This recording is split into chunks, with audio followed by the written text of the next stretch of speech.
नमस्कार दोस्त। स्वागत है आपका अपना channel Bihar GK by Vivek sir में भैया। सभी को गुड इवनिंग, सभी को राधे राधे, सभी को हर हर महादेव। एक बार सभी बच्चे तेजी में बता देंगे आवाज़ मेरी प्रॉपर आप तक पहुंच रही है। किसी भी बच्चे को कोई समस्या कोई परेशानी कल तक के क्लासेस में नहीं है, जल्दी से बता देंगे। आवाज़ बिल्कुल क्लियर पहुंच रही है सब तक, सारी चीज़ें क्लियर, ठीक ना? चलिए जल्दी से बताएंगे। हाँ, गुरु कृपा, रिपु कुमारी, हिमांशु गोंड, प्रवीण शाह, रंजना यादव जी, आंचल मिश्रा, सभी को गुड इवनिंग, सभी को राधे राधे, सभी को हर हर महादेव। जल्दी से एक बार बता देंगे। हाँ, ममता तिवारी, रूबीना शर्मा, हाँ कोमल कुमारी, निहारिका जी, शिव भक्त, सभी को भैया, सभी को गुड इवनिंग, सभी को राधे राधे, सभी को हर हर महादेव। चलिए देखिएगा, हम लोग जो है 9th क्लास का पॉलिटी एनसीईआरटी चैप्टर 5 पढ़ रहे थे। क्या पढ़ रहे थे? चैप्टर 5 पढ़ रहे थे, ठीक ना? हाँ, हरेंद्र कुमार, अच्छा ठीक है, बढ़िया है भैया। प्रियंका सिंह जी, आवाज़ सही है, बहुत बढ़िया बहुत बढ़िया। सुरेश यादव, चलिए। रिपु कुमारी, प्रभा मिश्रा। चलिए देखिएगा, ये लोकतांत्रिक अधिकार का बात कर रहा है, ठीक ना? उससे पहले कुछ महत्वपूर्ण सूचना आपको देना चाहेंगे। एक आचार्य बैच है जो बिहार जीके, इसमें बिहार जीके और पॉलिटी, ये दो चीज हम बिल्कुल क्या करेंगे, बिल्कुल शुरुआत से कवर करेंगे इसमें, ठीक ना? ये मात्र आपका 199 रुपए का ये बैच है। कितने का? मात्र 199 रुपए का ये बैच है आपका। लाइव एंड रिकॉर्डेड क्लास मिलेगी, क्लास नोट्स पीडीएफ मिलेगा आपको, डाउट ग्रुप होगा जहां पे हम आपका डाउट क्लियर करेंगे, डेली प्रैक्टिस पेपर मिलेगा आपको, टेस्ट सीरीज पीवाईक्यू बेस्ड होगा इसमें, और आपको सब्जेक्ट कंप्लीट होने के बाद ई बुक प्रोवाइड करवाया जाएगा। उसके बाद हम बात करें तो हिस्ट्री स्पेशल बैच है जो कि आपको 199 में मिल रहा है। कितने में? 199 रुपए में मिल रहा है आपका हिस्ट्री स्पेशल बैच। और ये जो है 29 अप्रैल से रजिस्ट्रेशन प्रारंभ है, 2 मई से क्लासेस प्रारंभ हो चुकी है। 6 to 10 एनसीईआरटी एससीईआरटी इसमें हम क्या करेंगे, एनसीईआरटी एससीईआरटी हम कवर करेंगे, ठीक ना? हाँ, चलिए। क्लास नोट्स पीडीएफ मिलेगा आपको, डेली प्रैक्टिस पेपर होगा, ई बुक होगा जो कि आपको जो है सब्जेक्ट कंप्लीट होने के बाद ई बुक प्रोवाइड करवाया जाएगा। टेस्ट सीरीज होगा, पीवाईक्यू बेस्ड होगा आपका। तो जो भी बच्चे 6 to 10 एनसीईआरटी एससीईआरटी जो है कवर करना चाहते हैं वो इस बैच में अपने आप को एनरोल कर सकते हैं। मेरा नंबर है 78701698 और 58। किसी भी बच्चे को कोई समस्या कोई परेशानी बैच से संबंधित होती है कि बैच परचेज नहीं कर पा रहे हैं, ऐप इंस्टॉल नहीं हो रहा है, ये सारी चीजें, ठीक ना? हाँ, तो यहां पे आप जो है इस पे संपर्क कर सकते हैं, सारे समस्या का समाधान यहां से कर दिया जाएगा। चलिए, अब हम लोग जो है पढ़ रहे थे कल की क्लास में अधिकार। अधिकार क्यों आवश्यक है? अधिकार क्यों आवश्यक है? कोसोवा की कहानी को पढ़े थे हम, ठीक है? हाँ, गुआंतानामो बे जेल की कहानी को पढ़े थे हम कल की क्लास में। अब कोसोवा की कहानी किस किस बच्चे को याद है, जल्दी से एक बार बता देंगे। कोसोवा जो कि यूगोस्लाविया का एक प्रांत था, ठीक है? बाद में वो उससे अलग हुआ, अलग प्रांत बना, और वहां पे अल्बानियाई लोग ज्यादा थे, और हालांकि संख्या में सर्ब लोगों की संख्या ज्यादा थी, ठीक है? हाँ, मिलोसेविक जो कि आपका क्या था, आपका जो है सर्ब नेता था, चुनाव जीत जाता है, अल्बानियाई लोगों पे क्या करता है, वो अत्याचार करता है। अल्बानियाई में इजेत और बतासा की कहानी, जो बतीसा बतीसा की कहानी को बताया था, ठीक है? किस तरह से उसके पति को मार दिया गया इजेत को, उसके हाथ से जो रिंग है वो रिंग छीन लिया जाता है। कुल मिलाकर के ये कहानी जो है वो बता रहा था, गुआंतानामो बे जेल की कहानी बता रहा था कि अमेरिका पे अटैक होता है 2001 में। उसके बाद अमेरिका जो है वो 600 लोगों को शंका के आधार पर गिरफ्तार कर लिया गया। एक लेटर भी यहाँ पे दिखाया गया था कि वो लेटर अपने जो है पिता की याद में एक पुत्र जो है वो लिखता है कि उनकी क्या गलती थी, उनको सभी लोग अच्छे बताते हैं। ये सारी कहानी हम कल की क्लास में पढ़े थे। कुल मिलाकर निचोड़ ये था कि नागरिकों को अधिकार अति आवश्यक है। हमारे संविधान में भारतीय नागरिकों के लिए कुछ जो है आपका, या अनागरिकों के लिए, विदेशियों के लिए भी जो कुछ मौलिक अधिकार हैं आपके, ठीक ना? हाँ, तो अब ये कह रहा है कि हमारा संविधान 6 प्रकार का मौलिक अधिकार प्रदान करता है। अगर हम बात करें तो थोड़ा ध्यान दीजिएगा, कल भी बताए थे कि प्रारंभ में हमारे संविधान में क्या था, प्रारंभ में 7 प्रकार का मौलिक अधिकार था। प्रारंभ में 7 प्रकार का मौलिक अधिकार था। समानता का अधिकार कल की क्लास में कंप्लीट कर लिए थे, आज स्वतंत्रता का अधिकार हमको पढ़ना है, ठीक ना? हाँ, 7 प्रकार का मौलिक अधिकार प्रारंभ में था। मौलिक अधिकार कहां से लिया गया, तेजी में एक बार सारे बच्चे बताएंगे। फंडामेंटल राइट्स जो है वो आपका यूएसए से, यूनाइटेड स्टेट ऑफ अमेरिका से लिया गया। ये भारतीय संविधान में कहां पे है, तो याद रखिएगा ये भारतीय संविधान के भाग 3 में अनुच्छेद 12 से 35 तक में, 12 से 35 तक में है। तो अगला सवाल आपका ये आएगा कि भैया जब 7 है तो यहां पे 6 क्यों लिखा है, सवाल आपका ये होगा ना। तो वर्तमान में 6 है, वर्तमान में 6 मौलिक अधिकार है। क्यों, तो याद रखना है कि 44वां संविधान संशोधन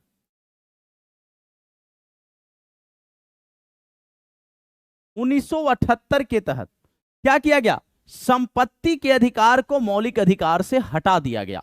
ठीक ना, हर एक कॉन्सेप्ट क्लियर होना चाहिए हर बच्चे का। संपत्ति के अधिकार को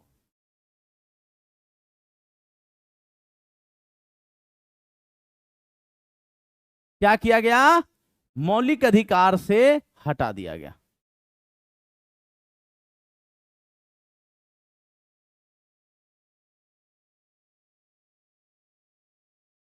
अब एक बार कमेंट सेक्शन में सारे बच्चे, मामला क्लियर ना, कोई समस्या कोई परेशानी किसी भी बच्चे को तो बताते चलेंगे, गुरुजी ये पॉइंट समझ नहीं आया, गुरुजी ये पॉइंट समझ नहीं आया। कल जो हम लोग है 14 से 18 तक का बात किए थे, कल की क्लास में हम लोग 14 से 18 तक का बात किए थे। समानता का अधिकार जो लिख रहे हैं वो लिखेंगे कि 14 में लिखता है कि विधि के समक्ष समता और विधि के समान संरक्षण का बात करता है, यानी कानून की नजर में सभी समान हैं और जो भी कानून है उसमें किसी का पद कुछ भी हो, प्रतिष्ठा कुछ भी हो, ठीक ना, हाँ, सभी को क्या होगा, उसका समान संरक्षण मिलेगा। क्लियर हो गया। उसके बाद 15 कहता है धर्म, मूल वंश, जाति, लिंग, जन्म स्थान के आधार पर भेदभाव का निषेध कहता है। आर्टिकल 15 क्लॉज 2 जिसके बारे में चर्चा किया था कि किसी भी व्यक्ति को धर्म, मूल वंश, जाति, लिंग के आधार पे निम्नलिखित जगहों पे जाने एवं उनके प्रयोग से वंचित नहीं किया जा सकता। सार्वजनिक स्थलों पे जाने से नहीं रोका जाएगा, दुकानों में जाने से नहीं रोका जाएगा, होटलों में जाने से नहीं रोका जाएगा, कुआं हैंडपंप से पानी लेने से नहीं रोका जाएगा, मंदिरों में उनको जाने से नहीं रोका जाएगा। इस बात को याद रखिएगा। 16 कहता है कि लोक नियोजन में अवसर की समता, यानी जो भी नियुक्ति या आपकी जो वैकेंसी आएगी सरकारी, उसमें सभी लोगों को समान अवसर दिया जाएगा। 17 कहता है, लेकिन 16 में एक बात कहता है कि अनुसूचित जाति, अनुसूचित जनजाति को उनको एक्स्ट्रा जो है वो क्या मिल सकता है, अवसर मिल सकता है, क्योंकि पहले उनको अपॉर्चुनिटी और वो संसाधन उनको नहीं मिला। 17 कहता है कि अस्पृश्यता का निवारण, यानी जाति के आधार पर छुआछूत को प्रतिषेध करता है, मनाही करता है, यह दंडनीय अपराध है। क्लियर है। 18 क्या कहता है, 18 कहता है कि भैया उपाधियों का निषेध, यानी पहले जो राय साहब, राय बहादुर, राजा ये सब लगाते थे, अब वो नहीं लगाएंगे। अब जो है वो शिक्षा एवं सेना के क्षेत्र में ही कोई उपाधि जो है लगा सकते हैं, अन्यथा नहीं। और उसी के तहत भारत रत्न, पद्म भूषण, पद्म विभूषण दिया जाता है। एक बार कमेंट सेक्शन में सारे बच्चे, ये मामला क्लियर था। जल्दी से अब हमको आगे जो है वो पढ़ना था स्वतंत्रता का अधिकार। क्या पढ़ना था, स्वतंत्रता का अधिकार। थोड़ा ध्यान दीजिएगा, क्या पढ़ना था भैया, स्वतंत्रता का अधिकार। थोड़ा ध्यान दीजिएगा। स्वतंत्रता का अधिकार का अगर बात करें तो आर्टिकल 19 से लेकर के 22 तक में यह जिक्र करता है। किसमें, 19 से लेकर के 22 तक में यह जिक्र करता है। हाँ जल्दी से, हाँ क्लियर है ना। चलिए, कहता है स्वतंत्रता का मतलब क्या कहता है कि बाधाओं का न होना, यानी आपको रोका न जाए, आपको रोका न जाए, बाधा न, यानी बोलने नहीं दिया जा रहा है, रोका जा रहा है, कहीं आने जाने नहीं दिया जा रहा है। ठीक है, ये सब क्या है, ये सब रोक टोक नहीं होना चाहिए, ये स्वतंत्रता का बात करता है। ठीक ना। हाँ, कहता है व्यवहारिक जीवन में इसका मतलब होता है कि हमारे मामलों में किसी किस्म का दखल न होना, यानी कोई इंटरफेयर ना करे, कोई इंटरफेयर ना करे। ठीक ना। हाँ, कहता है सरकार का, न व्यक्तियों का, न तो सरकार का होना चाहिए दखल अंदाजी और न व्यक्तियों का होना चाहिए। ठीक ना। हाँ, कहता है कि हम समाज में रहना चाहते हैं लेकिन हम स्वतंत्रता भी चाहते हैं। कहता है देखिए, हम मनुष्य एक सामाजिक प्राणी है, हम समाज में तो रहना चाहते हैं लेकिन दूसरी तरफ कहता है कि हम स्वतंत्रता भी चाहते हैं, हमको फ्रीडम भी होना चाहिए। हम मनचाहे ढंग से काम करना चाहते हैं, कोई हमें यह आदेश न दे कि इसे ऐसे करो वैसे करो। इसीलिए भारतीय संविधान ने प्रत्येक नागरिक को कई तरह की स्वतंत्रताएं दी, प्रत्येक नागरिक को कई तरह की स्वतंत्रताएं दी है। ठीक है, हाँ दुबे जी, अरे आप पढ़ लिए हैं तो क्या दिक्कत है, बाकी सबको भी पढ़ने दीजिए। दुबे जी कह रहे हैं कि हम पढ़ लिए हैं, कोई बात ना है भैया, पढ़ लिए हैं तो रिवीजन कर लीजिए यहां पे, हैं समझ रहे हैं। चलिए क्या है, अब देखिए जो 19 आपका है, इस आर्टिकल 19 में 6 प्रकार की स्वतंत्रता है।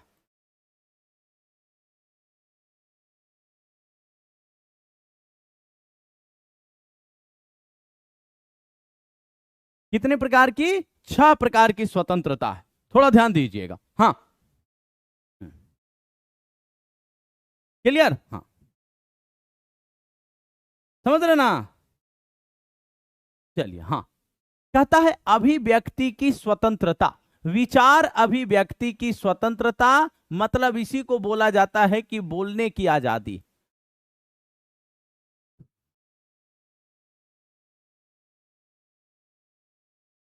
शांतिपूर्ण ढंग से जमा होने की स्वतंत्रता, मतलब सम्मेलन कर सकते हैं, सभा कर सकते हैं, सभा या सम्मेलन की स्वतंत्रता, सभा सम्मेलन की स्वतंत्रता, ठीक ना। हाँ आगे देखिएगा,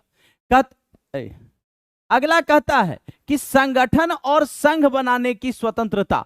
तो पहला विचार अभिव्यक्ति की स्वतंत्रता, दूसरा शांतिपूर्ण ढंग से एकत्रित होने यानी सभा और सम्मेलन की स्वतंत्रता, तीसरा आप संघ या संगठन बना सकते हैं, चौथा देश में कहीं भी आने जाने की स्वतंत्रता, या आप देश में अबाध रूप से संचरण की स्वतंत्रता, देश में अबाध रूप से संचरण यानी कहीं भी आने जाने की स्वतंत्रता। आगे देखिएगा, देश के किसी भी भाग में रहने या बसने की स्वतंत्रता, और कोई भी काम करने, धंधा चुनने या पेशा करने यानी कोई भी उपजीविका व्यवसाय करने की स्वतंत्रता, ठीक ना, इसको याद रखिएगा। क्लियर मामला, कोई समस्या कोई परेशानी, किसी बच्चे को एक बार सुन लीजिएगा क्या क्या है। इसमें 7 प्रकार का था। 19 क्लॉज 1 का सब क्लॉज एफ जो संपत्ति का अधिकार था उसको यहां से भी रिमूव किया गया, और आर्टिकल 31 से भी रिमूव किया गया, ठीक है ना, इसको याद रखिएगा। इसमें अब 6 प्रकार का है। पहला कहता है विचार अभिव्यक्ति की स्वतंत्रता, और इसी के तहत, इसी विचार अभिव्यक्ति स्वतंत्रता के तहत आपको याद रखना है कि हम थोड़ा सा पेज लेंगे और यहां पे बताएंगे कि विचार अभिव्यक्ति की जो स्वतंत्रता है,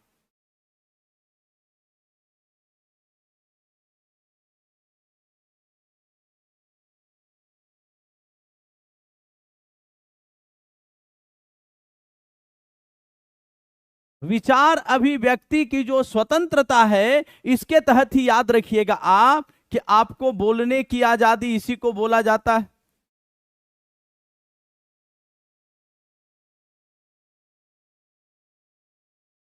बोलने की आजादी इसी के तहत है कि झंडा फहराना यानी कि राष्ट्रीय ध्वज फहराने का अधिकार है आपका। नवीन जिंदल का केस, राष्ट्रीय ध्वज फहराने का अधिकार है आपको।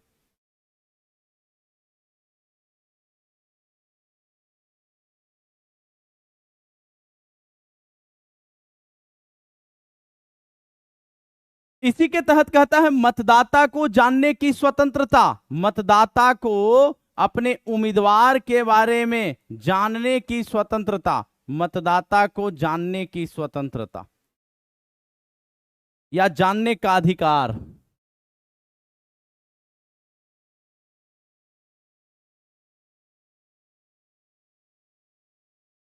और इसी में आता है आपका प्रेस की स्वतंत्रता। तो याद रखिएगा, अगर आपसे पूछता है कि प्रेस की स्वतंत्रता जो है वो किसमें निहित है, तो याद रखिएगा कि ये इसी में निहित है, कोई अलग से आर्टिकल नहीं है, ठीक ना। हाँ याद रखिएगा। हाँ जल्दी से एक बार सारे बच्चे तेजी में बताएंगे, मामला क्लियर चल रहा है, कोई समस्या कोई परेशानी?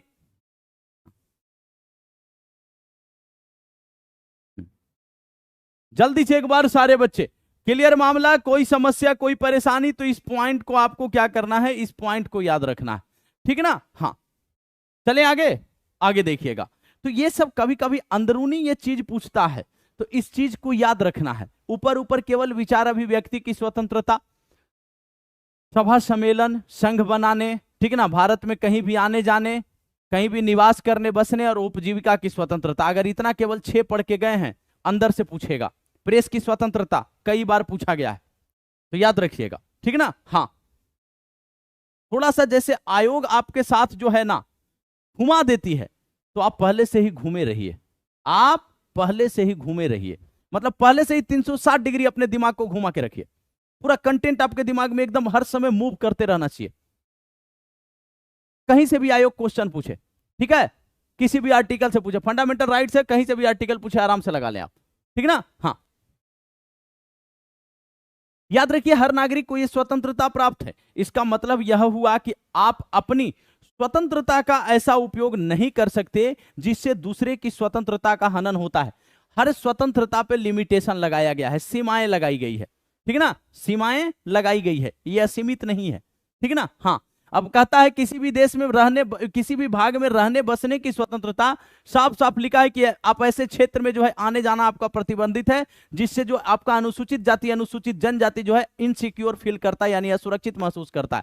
बोलने की आजादी है आपको, लेकिन इसमें साफ साफ लिखा है कि देश की एकता एवं अखंडता को प्रभावित करने वाली कोई भाषा का प्रयोग नहीं करेंगे। देश में ऐसा कोई भाषा आप प्रयोग नहीं करेंगे, धर्म एवं जाति के नाम पे लोग आपस में लड़े, ये सारी चीजें, तो देश की एकता अखंडता, आपसी जो आपका सहभागिता है, जो सामंजस्य है, इन सभी चीजों पे निगेटिव इंपैक्ट आता है। ऐसे बोलने से आपको रोका जा सकता है, इस बात को याद रखिएगा, ठीक है ना। हाँ कहता है आप वह सब करने के लिए आजाद है जिससे दूसरों को परेशानी ना हो। स्वतंत्रता का मतलब असीमित मनमानी करने का लाइसेंस पा लेना नहीं है। इसी कारण समाज के व्यापक हितों को देखते हुए सरकार हमारी स्वतंत्रता पर कुछ किस्म की क्या लगा सकती है, पाबंदियां लगा सकती है। एक पॉइंट याद रखिएगा, यहां पे जो एक पॉइंट बोल रहा है कि हर नागरिक को यह स्वतंत्रता प्राप्त है। आपको एक बात पता है कि अगर आपसे क्वेश्चन पूछ दे कि कौन कौन सा फंडामेंटल राइट्स केवल नागरिकों को प्राप्त है, जल्दी से बताएंगे।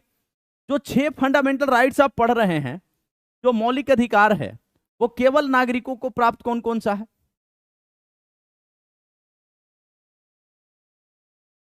मौलिक अधिकार जो केवल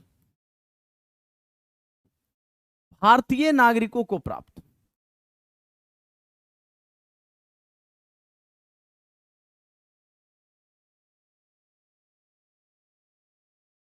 ऐसा मत सोचिएगा कि पूरा मौलिक अधिकार केवल नागरिकों को प्राप्त है, ठीक ना। जो हम लिखवा रहे हैं ये केवल भारतीयों को प्राप्त है, अन्य विदेशियों को भी प्राप्त है।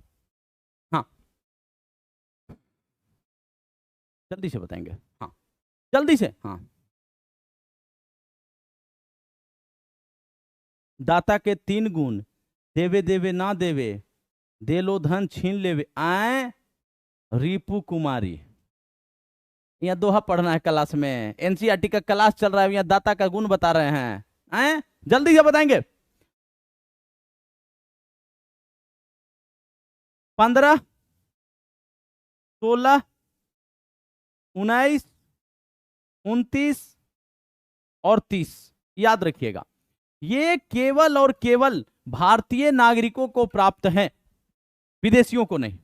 बाकी अन्य की बात करेंगे, जैसे 14 हो गया आपका, ठीक है, 14 हो गया, 17 हो गया, 18 हो गया, ठीक ना, 20 हो गया, 21 हो गया, 22, 23, 24, 25, 26, 27, 28, ये सभी को प्राप्त, ठीक ना। इसको याद रखिएगा, ये विदेशियों को प्राप्त नहीं है, केवल और केवल भारतीय नागरिकों को प्राप्त है। 19 याद रखिएगा, केवल भारतीय नागरिकों को प्राप्त है। तो 19 पे तो ऐसा है नहीं कि वो लोग बोल देगा कुछ हो। कहता है कि अभिव्यक्ति की आजादी हमारे लोकतंत्र की एक बुनियादी विशेषता है, एक बुनियादी विशेषता है, एक बेसिक फीचर्स है हमारे डेमोक्रेटिक सिस्टम की। क्या? अभिव्यक्ति, एक्सप्रेशन, अपनी बातों को रखना, अपने विचारों को अभिव्यक्त करना, अपने देखने की नजरिया को अभिव्यक्त करना, समझ गए। हाँ, और अभिव्यक्ति की आजादी में याद रखिएगा, आप लोग को सबसे बड़ा पॉइंट ये बता रहे हैं अभिव्यक्ति जो आपको कह रहा है, जो एक्सप्रेशन कह रहा है, एक क्वेश्चन यहां से ये बनता है कि भैया बुक पब्लिश करना, बुक पब्लिश करना किसके तहत आएगा? जल्दी से आप लोग कमेंट सेक्शन में बताएंगे। बुक पब्लिश करना, तो याद रखिएगा कि ये जो पत्रिका या किताब जो प्रकाशित होता है, पत्रिका या किताब प्रकाशित करना, ये अभिव्यक्ति के तहत ही आता है।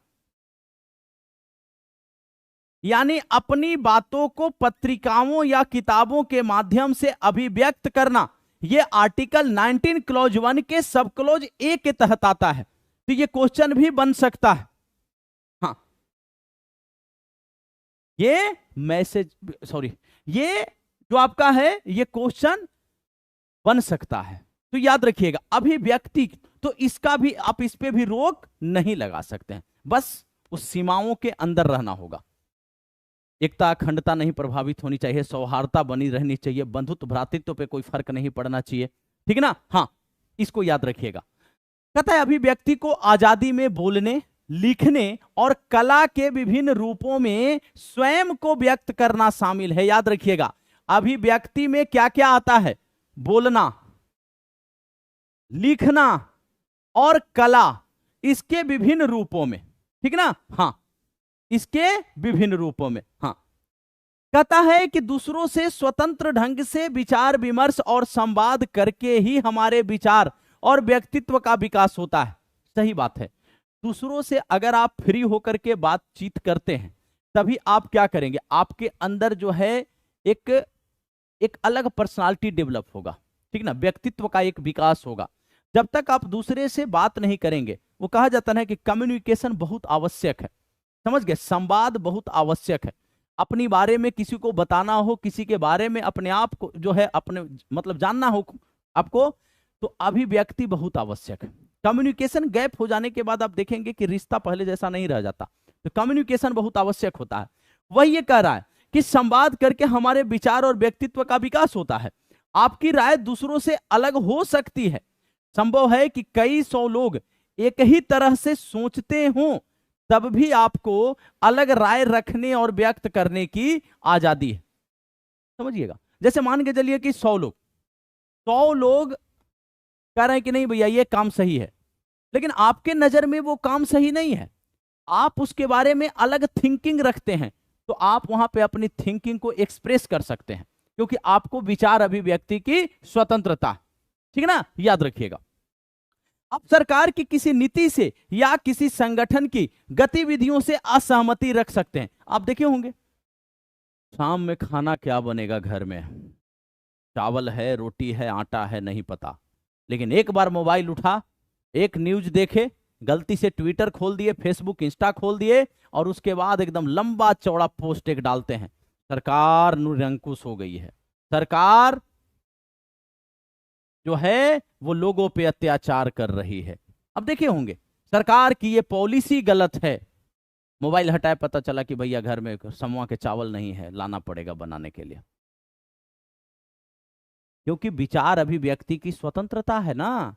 तो आप बोलिए गलती से चाइना में होते, टांग देता, चाइना में टांग देता। उत्तर कोरिया पूरा सेंटेंस भी नहीं बोलने देगा, एक लाइन केवल उसको लगेगा कि आप उसके खिलाफ बोले हैं, टांग देगा। समझ रहे ना, क्योंकि यहां विचार अभिव्यक्ति की स्वतंत्रता है। तो लोग एकदम धुआं उड़ा दिया इस चीज का, समझ रहे ना बात को। एक बार सारे बच्चे कमेंट सेक्शन में मामला क्लियर। कहता है अपने माँ बाप, दोस्तों या रिश्तेदार से बातचीत करते हुए आप सरकार की किसी नीति या किसी संगठन की गतिविधियों की आलोचना पर्चा छापकर, अखबार पत्रिकाओं में लेख लिखकर भी व्यक्त कर सकते हैं। अब देखिए न्यूज़पेपर ही देख लीजिए ना, आप न्यूज़पेपर ही देख लीजिए। न्यूज़पेपर देखेंगे तो उसमें आपको जो एडिटोरियल होता है, उसमें जो एडिटोरियल होता है उसमें आप देखेंगे कि लोगों का विचार वहां पे रखा होता है, वो अपने अपने विचार को रखते हैं, ठीक ना। हाँ, अहिर बॉयज, वाह, अरे तो बताना चाहिए गुरु, यही मेरा चैनल है, अब यहीं पे सारी क्लासेस चलेंगी, ठीक ना। हाँ, काहे इतना दिन से परेशान थे, एक बार नंबर दिया हुआ है सबको, नंबर से संपर्क कर लेते। सबके पास नंबर है गुरुजी, क्लास कहाँ चल रहा है? बता देना था एक बार। चलिए, तो ये कह रहा है कि आप सरकार की कोई संगठन की कोई गतिविधियां, कोई उसकी योजनाएं, कोई नीतियां, उसके कार्य करने का तरीका अगर आपको पसंद नहीं आ रहा तो आप पत्रिका के माध्यम से, न्यूज़पेपर के माध्यम से आप व्यक्त कर सकते हैं कि भैया ये गलत चीज है, हाँ ये गलत चीज है। कहता है कि आप यह काम चित्र बनाकर, कविता या गीत लिखकर भी कर सकते हैं। अब देख रहे हैं कि एक नए नए गीतकार अभी मार्केट में आए हैं, नाम सुने होंगे, नाम तो हम बोलेंगे नहीं भैया, आप लोग को पता होगा।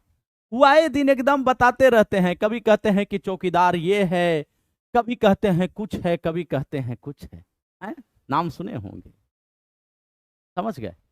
क्योंकि यहां अभिव्यक्ति की आजादी है, अभिव्यक्ति की आजादी है, तो आप बोल सकते हैं। हाँ, एक महिला है जो आए दिन आपको जो है लोकगीतों के माध्यम से सरकार पे अंगुली उठाते रहती हैं, समझ गए? हाँ, आजादी है यहां पे। कहता है पर आप इस स्वतंत्रता का उपयोग करके किसी व्यक्ति या समुदाय के खिलाफ हिंसा को नहीं भड़का सकते। साफ कह दिया ना, ये सीमाओं में रह करके करना है। हाँ, ये सीमाओं में रह करके करना है, समझ गए? हाँ, आप इस स्वतंत्रता का उपयोग करके लोगों को सरकार के खिलाफ बगावत के लिए नहीं उकसा सकते। आप किसी के खिलाफ झूठी बातें कहने या उसकी प्रतिष्ठा गिराने वाली बातें प्रचारित करने में इस स्वतंत्रता का इस्तेमाल नहीं कर सकते। तो ये लिमिटेशंस है, ये सीमाएं हैं। इन सीमाओं में रह करके देश की एकता अखंडता प्रभावित नहीं होनी चाहिए, किसी की आस्था को ठोस नहीं पहुंचनी चाहिए, कहीं देश में दंगा ना भड़कना चाहिए। ठीक है, आगे कहता है किसी को डिफेम नहीं करना है, उसके प्रतिष्ठित आदमी को प्रतिष्ठा को गिराने के लिए ऐसा कुछ आप नहीं बोल सकते हैं। ठीक है ना? हाँ, जल्दी से बताएंगे, जल्दी से। हाँ, क्लियर है मामला? यहां तक किसी बच्चे को विचार अभिव्यक्ति की स्वतंत्रता उम्मीद है अच्छे से समझ गए होंगे। कहता है नागरिकों को किसी मुद्दे पर जमा होने, बैठक करने, प्रदर्शन करने, जुलूस निकालने का अधिकार है। समझिएगा, इस पॉइंट को कई बार स्टेटमेंट बना करके पूछ लिया गया। हाँ, कह रहा है नागरिकों को किसी मुद्दे पर जमा होने, क्योंकि पहले ही हथियार रहित सभा सम्मेलन करने का अधिकार बता दिया गया। बैठक कर सकते हैं आप, प्रदर्शन कर सकते हैं, जुलूस निकाल सकते हैं। ये सब किसी समस्या पर चर्चा करने, विचारों का आदान प्रदान करने, किसी उद्देश्य के लिए जनमत तैयार करने, या किसी चुनाव में किसी उम्मीदवार या पार्टी के लिए वोट मांगने के लिए क्या कर सकते हैं? ये सभा सम्मेलन आप कर सकते, आपस में बातचीत नहीं।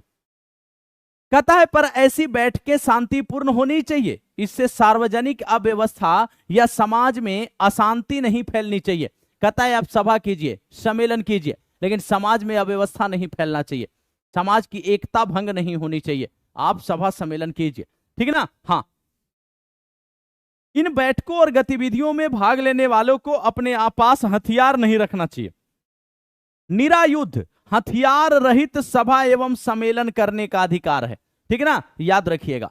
नागरिकों को संगठन बनाने की भी स्वतंत्रता है। जैसे किसी कारखाने के मजदूर अपने हितों की रक्षा के लिए मजदूर संघ बना सकते हैं। किसी शहर के कुछ लोग भ्रष्टाचार या प्रदूषण के खिलाफ अभियान चलाने के लिए संगठन बना सकते हैं। अखिल भारतीय विद्यार्थी परिषद छात्रों का संगठन है आपका, कई छात्रों का संगठन, मजदूरों का संगठन है, किसानों का संगठन है। चूंकि संघ बनाना, संगठन बनाने का अधिकार आपका फंडामेंटल राइट्स है। अब एक बार कमेंट सेक्शन में सारे बच्चे, मामला एकदम क्लियर चल रहा है, आपस में बातचीत कोई नहीं करेगा, एकदम बढ़िया से शालीनता से, ठीक है, क्लास में बने रहो। भैया देखो एक बात,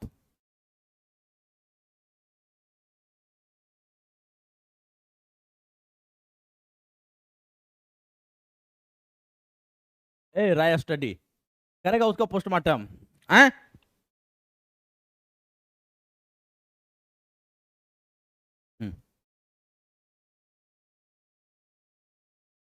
देखिए एक बात, माँ बाप बहुत उम्मीद लगाया है, माँ बाप बहुत उम्मीद लगाए हैं आपके, बिना अपना एकदम किसी भी इच्छा को पूरा किए आपकी इच्छा को पूरा कर रहे हैं, समझ गए। मोबाइल रिचार्ज कितना महंगा हो गया है आप देख सकते हैं। हाँ, खाने पीने की आपकी व्यवस्था, कॉपी किताब पेन, हर एक चीज व्यवस्था, एग्जाम जाने को लेकर के कितना भी डिग्री टेम्परेचर हो, अगर आपका बीपीएससी टीआरई 4.0 का एग्जाम अभी आ जाए, आप तो सेंटर के अंदर चले जाते हैं, लेकिन माँ बाप उसी रोड पे, उसी किनारे पे, सेंटर के बगल में, कितना भी टेम्परेचर हो, धूप में अगर छांव का जगह नहीं है, वो गमछा ओढ़ करके और खड़े रहते हैं।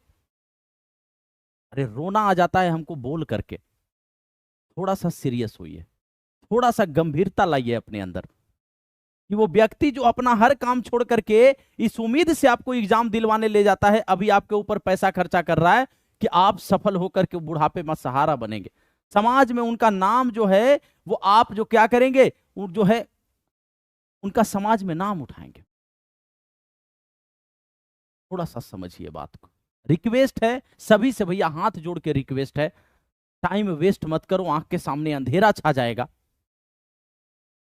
पढ़िए, सभी पढ़िए, समझ गए। हाँ, रिक्वेस्ट, तो थोड़ा सा समझिएगा बात को, बस उन लोग को यही उम्मीद है, इतना मेहनत कर रहा है, थोड़ा सा सही हो जाए। ट्रेन में बस में धक्का खाते आपके साथ, आपके भविष्य के लिए वो ट्रेन में बस में धक्का खाते जाते हैं, ठीक है। हाँ, आपको चाहिए कि आप जितना जल्दी सफल होकर के और उनको हर सुख सुविधा आप दे पाए, ये आपका कर्तव्य बनता है एक संतान होने के नाते, समझ गए। हाँ, तो इस चलते शांति से पढ़िए, टाइम वेस्ट मत कीजिए। आगे देखिएगा, ये समझ गए ना यहां तक, आगे बढ़ते हैं। कहता है किसी भी नागरिक को, किसी भी नागरिक को देश के किसी भी हिस्से में जाने की स्वतंत्रता है। आर्टिकल 19 क्लॉज 1 का सब क्लॉज डी कहता है ये बात, कि भारत में कहीं भी आने जाने की स्वतंत्रता, और इसी को जो है एग्जैक्ट अगर पॉलिटी की भाषा में कहेंगे तो अबाध संचरण का बात करता है। अबाध संचरण यानी कि आप बिना किसी बाधा के आप भारत के किसी भी क्षेत्र में आ जा सकते हैं, याद रखिएगा। हाँ, कहता है कि हम भारत के किसी भी हिस्से में रह और बस सकते हैं, किसी भी क्षेत्र में निवास करने बसने की स्वतंत्रता भारतीय भूभाग। जैसे असम का कोई व्यक्ति हैदराबाद में व्यवसाय करना चाहता है, संभव है कि उसने इस शहर को देखा भी ना हो या यहां उसका कोई संपर्क ना हो, फिर भी भारत का नागरिक होने के कारण उसे ऐसा करने का अधिकार है। तो भारतीय क्षेत्र के, भारतीय भूभाग के लोग एक जगह से दूसरी जगह जो है यात्रा कर सकते हैं, वो कहीं निवास कर सकते हैं, बस सकते हैं, वो किसी भी उपजीविका को, व्यवसाय को चुन सकते हैं, इस बात को याद रखिएगा। इसी अधिकार के चलते लाखों लोग गांव से निकलकर शहरों में और देश के गरीब इलाकों से निकलकर समृद्ध इलाकों में आकर काम करते हैं, बस जाते हैं। पेशा चुनने के मामले में भी ऐसी ही स्वतंत्रता प्राप्त है, कोई भी उपजीविका, कोई भी पेशा, कोई भी व्यवसाय चुन सकते हैं। अब एक बार कमेंट सेक्शन में सारे बच्चे कि आर्टिकल 19 को बिल्कुल अच्छे से समझ चुके हैं, जल्दी से बताएंगे। आर्टिकल 19 को बिल्कुल अच्छे से समझ गए हैं सभी बच्चे? सेशन एक बार शेयर कर देंगे भैया, सेशन एक बार सारे बच्चे शेयर कर देंगे और जल्दी से बता देंगे कि यहां तक बिल्कुल मामला एकदम क्लियर है। ये सभी के लिए अति महत्वपूर्ण टॉपिक है आपका।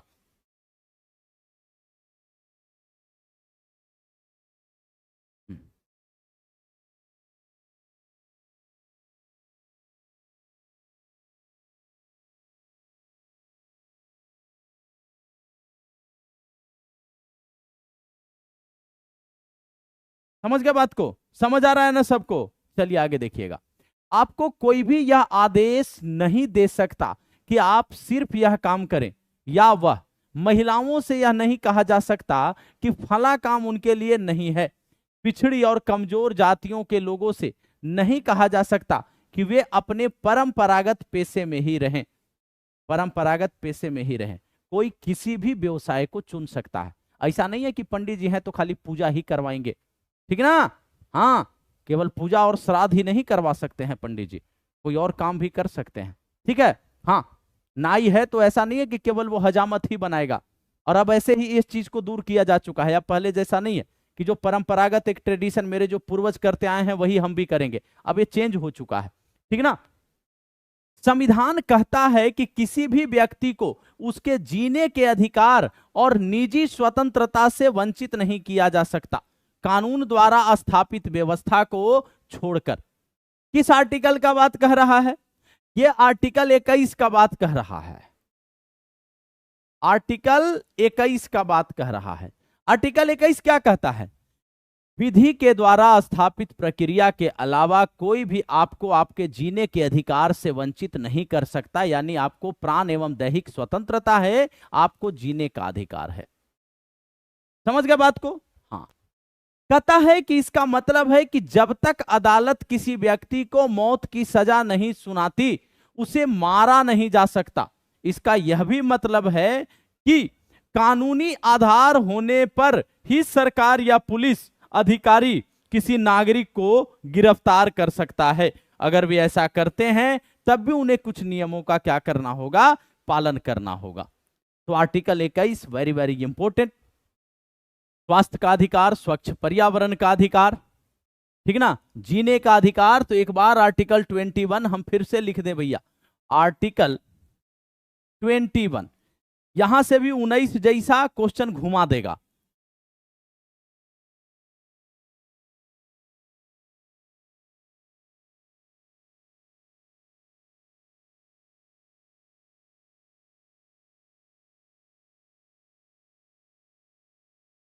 प्राण एवं दैहिक स्वतंत्रता, यही कहता है ना। चलिए, इसमें क्या कहता है थोड़ा समझिएगा।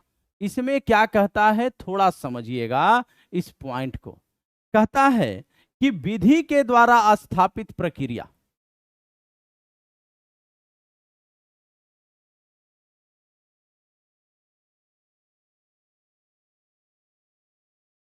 प्रोसीजर इस्टेब्लिश्ड बाय लॉ, विधि के द्वारा स्थापित प्रक्रिया के अलावा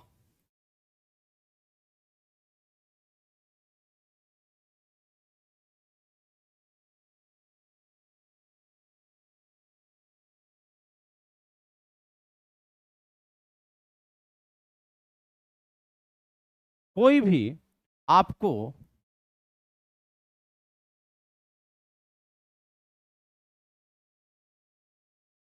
आपके जीने के अधिकार से वंचित नहीं कर सकता। सेशन सारे बच्चे शेयर कर देंगे भैया, वेरी वेरी इंपॉर्टेंट क्लास है।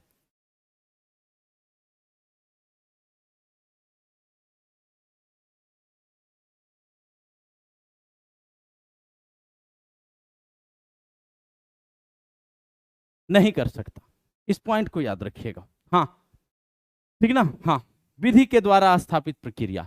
अब यहां पे जो इसमें याद रखना है, इसमें बहुत सारा पॉइंट है। इसी में आपका है जीने का अधिकार,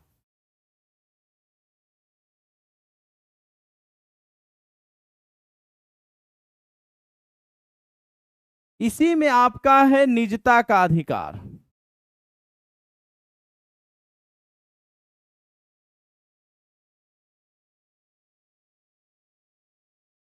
इसी में है आपका स्वास्थ्य का अधिकार,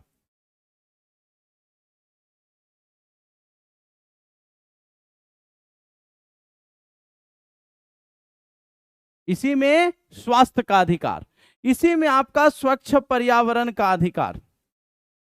अभी बताएंगे आयोग कैसे क्वेश्चन पूछती है। स्वच्छ पर्यावरण का अधिकार, इसी में आपका क्या है? स्वच्छ जल, स्वच्छ वायु,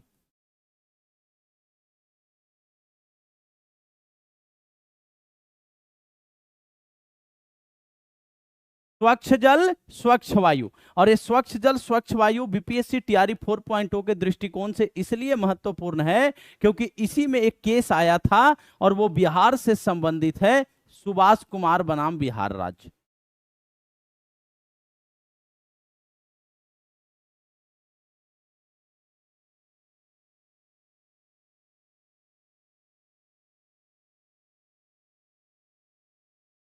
सुभाष कुमार बनाम बिहार राज्य का केस, इसमें आपको याद रखना है, ठीक है ना। हाँ, याद रखिएगा। इसी में आपका जो है पॉइंट कहता है कि पासपोर्ट रखने का अधिकार।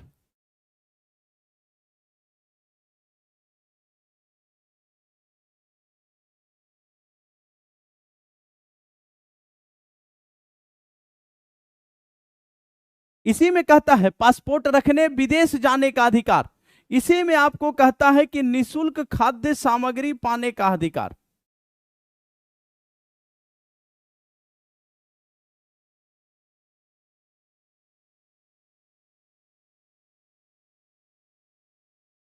इसी में कहता है कि आश्रय, राइट टू शेल्टर, रहने के लिए छत आपको चाहिए, आश्रय का अधिकार, आश्रय का अधिकार।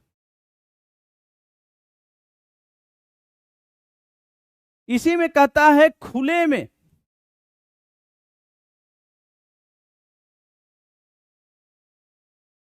फांसी देने के विरुद्ध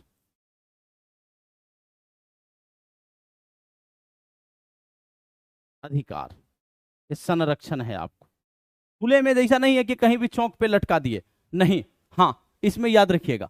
हाँ, अगला पॉइंट कहता है, इसी में आपका क्या कहता है, हथकड़ी नहीं लगाने के विरुद्ध, हथकड़ी नहीं लगाना है, हथकड़ी लगाने के विरुद्ध संरक्षण, हथकड़ी लगाने के विरुद्ध, हथकड़ी नहीं लगा सकते जब तक आरोप सिद्ध नहीं होता, हथकड़ी लगाने के विरुद्ध संरक्षण।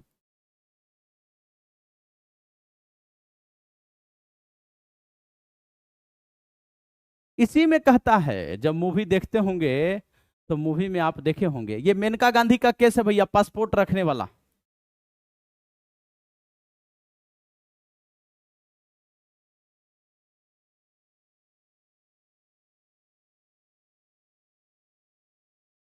जब मूवी देखते होंगे, मूवी में हीरोइन बोलती है क्या, लीव मी अलोन, मुझे अकेला छोड़ दो।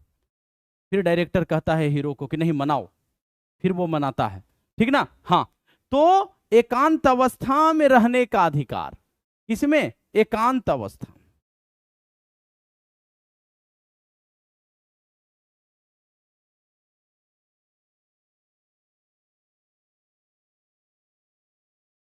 लीव मी अलोन, एकांत अवस्था में रहने का अधिकार, याद रखिएगा। हाँ, अगला पॉइंट इसमें क्या कहता है, अगला पॉइंट इसमें कहता है मनपसंद हम सफर चुनने का अधिकार, हादियाबाद।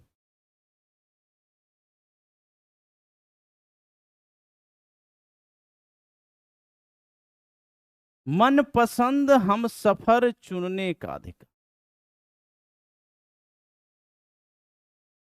लव मैरिज का बात करता है, यह हादियाबाद है।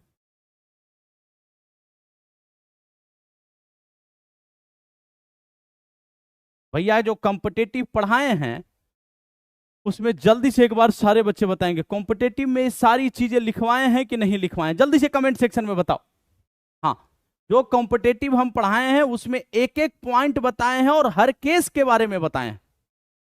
कोई केस अगर पूछ दिया कि किससे संबंधित है, जैसे निजता का अधिकार पूछ दिया तो केस पुट्टू स्वामी का केस है, तो अब हर एक पॉइंट हम लिखवाए हैं जानबूझ करके, समझ गए। हाँ, आयुष तिवारी लिखवाए हैं ना, इसी चलते, इसी चलते हम लिखवाएं कि कहीं से भी क्वेश्चन बनेगा आसानी से आप कर लेंगे, ठीक है ना। तो इतना आपको क्या करना है, इतना आपको जो है भैया ध्यान रखना है, आर्टिकल 21 के दृष्टिकोण से ये बहुत आवश्यक है। हाँ, चलिए, जो पढ़ा है देखिए कमेंट कर रहा है, ठीक है ना। हाँ, चलिए आगे देखिएगा। तो ये 21 है आपका, हमारी मांगे पूरी करो। देखिए यहां पे कैसा हड़ताल चल रहा है। अब देखिए आर्टिकल 22 का बात चल रहा है, आर्टिकल 22 गिरफ्तारी एवं अवैध गिरफ्तारी एवं निवारक निरोध से संरक्षण। हाँ, प्रियम यादव सर, आज जाकर आप हमें मिले। अरे भैया पूछ लेते हैं, काहे भटक रहे हैं, हम यही हैं, सारी क्लासेस यही चलेगी। हाँ, गिरफ्तार या हिरासत में लिए गए व्यक्ति को उसकी गिरफ्तारी और हिरासत में लेने के कारणों की जानकारी देनी होती है। गिरफ्तार या हिरासत में लिए गए व्यक्ति को सबसे निकट के मजिस्ट्रेट के सामने गिरफ्तारी के 24 घंटे के अंदर प्रस्तुत करना होता है, आने जाने के समय को छोड़कर।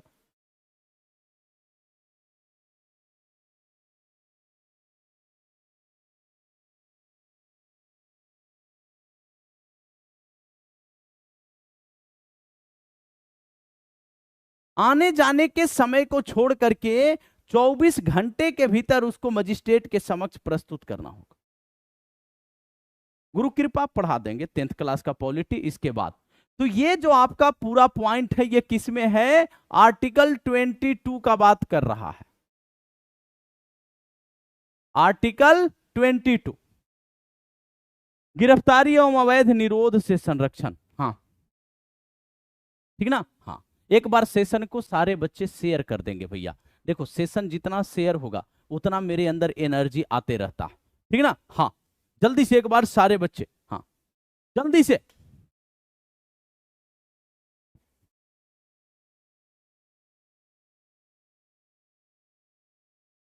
आने जाने के समय को छोड़, हाँ चलिए। कहता है ऐसे व्यक्ति को वकील से विचार विमर्श करने और अपने बचाव के लिए वकील रखने का अधिकार होता है। ये 3 पॉइंट आपको याद रखना है। आर्टिकल 22, आर्टिकल 22 क्या कहता है? कहता है कि अगर आपको गिरफ्तार किया जा रहा है तो आपको गिरफ्तारी का कारण बताया जाएगा, किस कारण से गिरफ्तार किया जा रहा है, पहला पॉइंट। दूसरा कहता है आपको गिरफ्तार करने के 24 घंटे के भीतर आने जाने के समय को छोड़ करके नजदीकी न्यायालय में मजिस्ट्रेट के समक्ष आपको प्रस्तुत किया जाएगा। तीसरा कहता है जब आपको गिरफ्तार किया जाएगा तो आपको अपने पसंद के वकील से परामर्श लेने का अधिकार होगा। तो ये 3 पॉइंट हर बच्चे के दिलो दिमाग पे आ जाना चाहिए। हम लास्ट में, हाँ हम लास्ट में क्या करेंगे? लास्ट में हम आपको सारा समरी बताएंगे, ठीक ना, याद रखिएगा। आइए एक बार फिर से गुआंतानामो बे और कोसोवा को याद करें। इन दोनों ही मामलों में शिकार लोगों को सभी स्वतंत्रताओं में सबसे बुनियादी 2 चीजों, जीवन रक्षा और निजी स्वतंत्रता से वंचित रखा गया है। गुआंतानामो बे जेल में सब चीज से अलग रखा गया है। हाँ ठीक ना। हाँ सुमन यादव, वकीली यहां नहीं होता है ठीक ना। हाँ ध्यान दीजिएगा, थोड़ा समझना जरूरी है।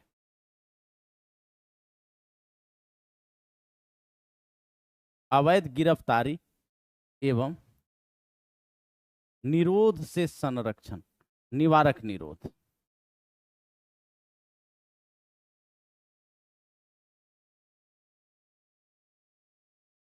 संरक्षण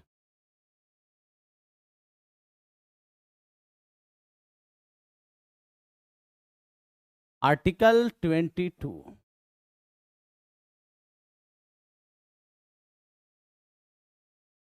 आर्टिकल 22 का बात कर रहा है।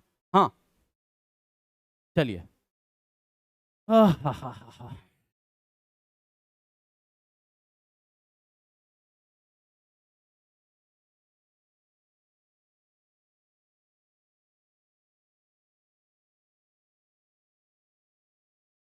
मैसेज डिलीट हो जा रहा है। सफाई देने का समय ना है मेरे पास। कौन सही है कौन गलत है समय बताएगा, और बहुत जल्द समय बताएगा ये कि कौन सही था कौन गलत था, ठीक है, याद रखिएगा। तो डेली डेली सेशन में ये नहीं, हम एक सेशन स्पेशल आपके लिए बहुत जल्द लाएंगे जिसमें सारी चीजें क्लियर एक बार फिर से हो जाएंगी, कौन सही था कौन गलत था, ठीक है ना। डेली परेशान नहीं। अवैध गिरफ्तारी समझ गए ना कि अगर आपको गिरफ्तार किया गया है, निरोध क्या है? निवारक निरोध, प्रिवेंटिव डिटेंशन।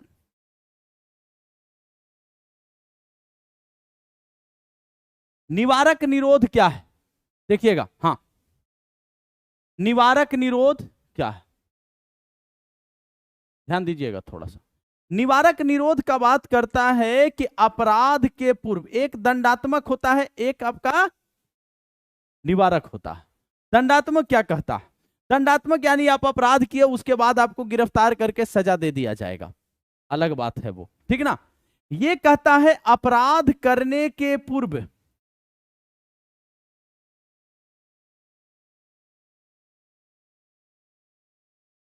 अपराध करने के पहले ही कि भविष्य में संग जो है कि भविष्य में आप जो है, भविष्य में जो है राज्य के लिए, देश के लिए या समाज के लिए आप क्या हो सकते हैं, आप खतरा हो सकते हैं। मतलब आप कोई ऐसे अपराध को अंजाम दे सकते हैं, अपराध को अंजाम दे सकते हैं।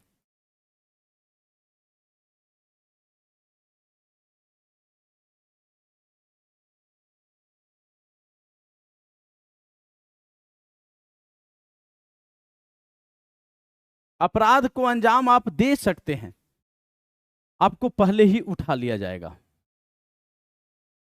आपको पहले ही उठा लिया जाएगा। मतलब और निवारक निरोध यानी प्रिवेंटिव डिटेंशन, प्रिवेंटिव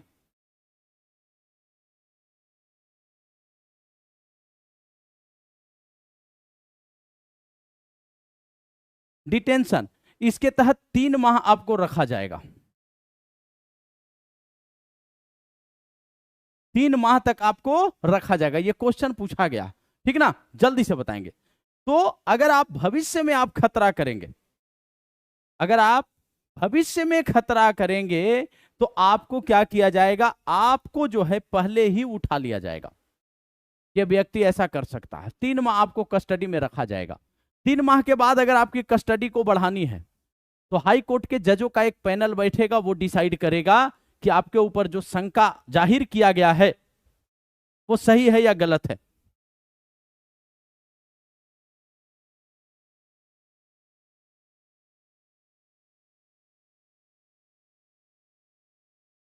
जल्दी से बताएंगे।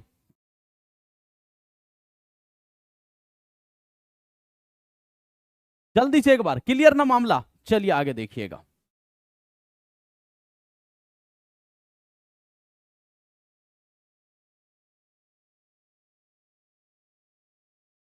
भारत सरकार ने सलमान रश्दी की किताबों पर में लिखा है, क्या यह उदाहरण स्वतंत्रता के अधिकार का उल्लंघन है? अगर हां तो प्रत्येक में संविधान के कौन सा प्रावधान का उल्लंघन हुआ है?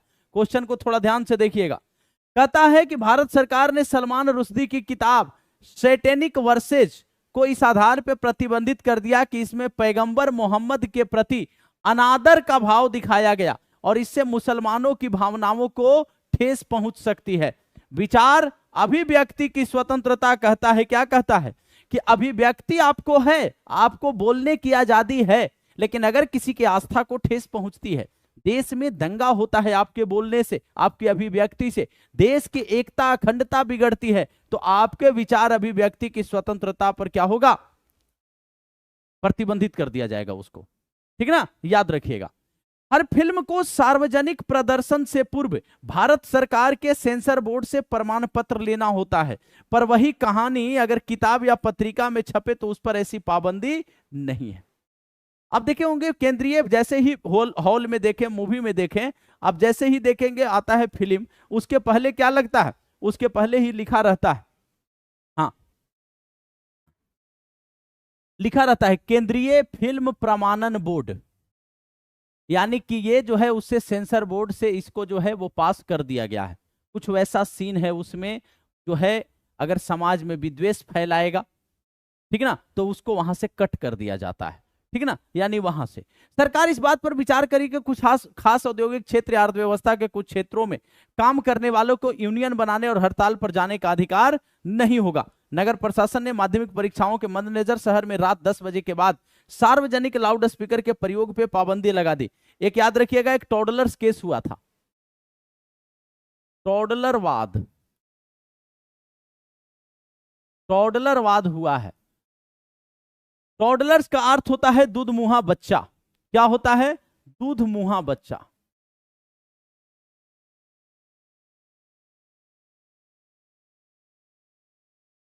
ये टॉडलर्सवाद याद रखिएगा। ये पटाखों पे बैन जो लगाया गया है कि रात के 10 बजे के बाद कोई भी इन गांवों में पटाखा नहीं छोड़ेगा, सुबह के 6 बजे के बाद, ठीक ना, ये सारे केस बहुत आवश्यक है पॉलिटी में, ठीक ना। हाँ, शोषण के खिलाफ अधिकार, शोषण के विरुद्ध अधिकार, आर्टिकल 23 और आर्टिकल 24। क्या कहता है, थोड़ा समझिएगा। कहता है स्वतंत्रता और बराबरी का अधिकार मिल जाने के बाद स्वाभाविक है कि नागरिक को यह अधिकार भी हो कि कोई उसका शोषण न कर सके। हमारे संविधान निर्माताओं ने इसे भी संविधान में लिखित रूप से दर्ज करने का फैसला किया ताकि कमजोर वर्गों का शोषण न हो सके। जो कमजोर वर्ग हैं, जो बंधुआ मजदूर हैं, जो शुरू से ही किसी के अधीन रहते आए हैं, वो किसी के क्या हो, वो जो है उनको अब शोषित ना किया जाए। एक बार कमेंट सेक्शन में सारे बच्चे बताएंगे, किसी भी बच्चे को कोई समस्या कोई परेशानी क्लास में समझने से लेकर के है तो एक बार जल्दी से बता देंगे, जल्दी से। हाँ, संविधान ने खास तौर से 3 बुराइयों का जिक्र किया है और इन्हें गैर कानूनी घोषित किया है। क्या क्या है, थोड़ा समझिएगा। कहता है पहला, संविधान मनुष्य जाति के अवैध व्यापार का निषेध करता है, यानी मनुष्यों का दासों की तरह, वस्तुओं की तरह व्यापार नहीं होगा, खास करके महिलाओं और बच्चों का। पहले जो होता था ना कि साउथ अफ्रीका से खरीद करके और आपको जाकर के अमेरिका में उनको खेती के कार्यों में लगा रहे हैं, तो ये अब नहीं होगा। ये गुलाम दास प्रथा सब खत्म कर दिया गया, ठीक ना। हाँ, आमतौर पर ऐसे धंधे का शिकार महिलाएं होती है कि देह व्यापार में इनको लगाया जाता है। ये भी आपको क्या है, इलीगल है भैया, जिनका अनैतिक कामों के लिए शोषण होता है। दूसरा, हमारा संविधान किसी किस्म के बेगार या जबरन काम लेने का निषेध करता है। बेगार क्या है, बेगार फोर्स लेबर विदाउट पेमेंट, यानी कि बिना उचित पारिश्रमिक दिए काम करवाना।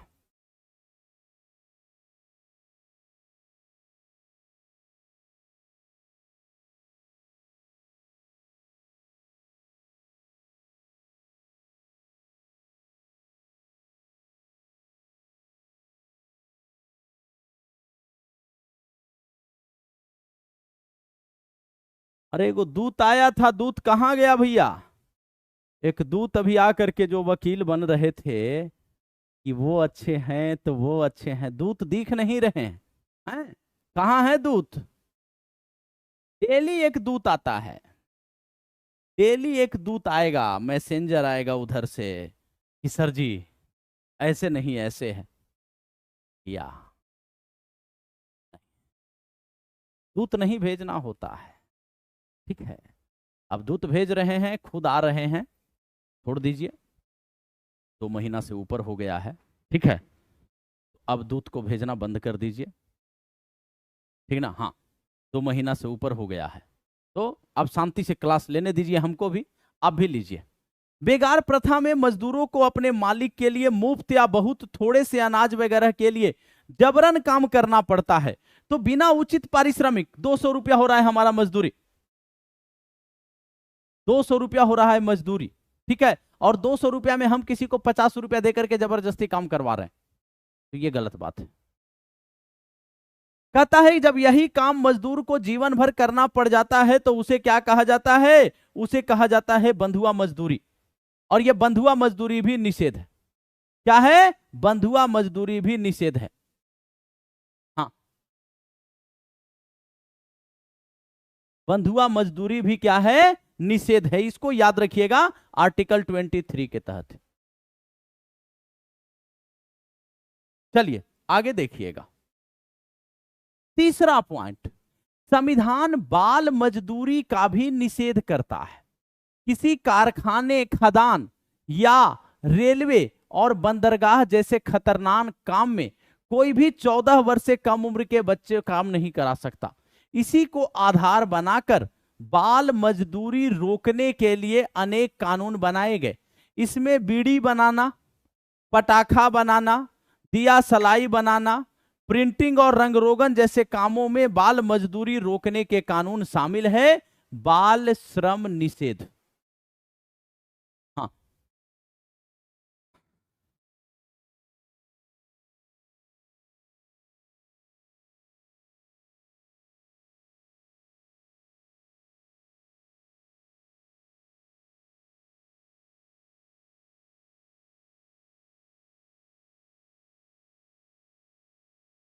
जल्दी से बताएंगे। हाँ, तो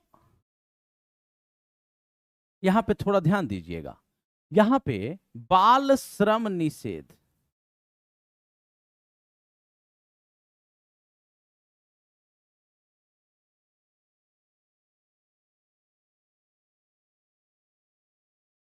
बाल श्रम निषेध, हाँ। आपस में बातचीत नहीं, आपस में बातचीत नहीं, हाँ, हाँ। आपस में बातचीत नहीं। आर्टिकल 24, सुमन यादव बाबू कुछ गलत नहीं बोले हैं, लेकिन आगे से थोड़ा ध्यान रखिएगा, ठीक ना। कौन अच्छा है कौन बुरा है, आप लोग विद्यार्थी हैं, आप लोग ये सब चीज में मत पड़िए। राजनीति नहीं आप लोग को करना है, जो अच्छा है जो बुरा है आप लोग को बस इतना मतलब है। कंटेंट है, टीचर कंटेंट दे रहा है, आप पढ़िए, सिलेक्शन लीजिए, ठीक ना। हाँ, वो आपसी मैटर टीचर टीचर का होता है, वो सलट लेता है आदमी, इस बात को याद रखिएगा, ठीक ना। वो आपस में आदमी कर लेगा, सलट लेगा। आप लोग का काम है बस पढ़ाई पे फोकस करना, ठीक ना। आपको इसमें नहीं पढ़ना है। इसमें कहता है इन खबरों के आधार पर संपादक के नाम एक लंबा पत्र या शोषण के खिलाफ अधिकार के उल्लंघन की बात उजागर करते हुए अदालत के लिए अर्जी लिखिए।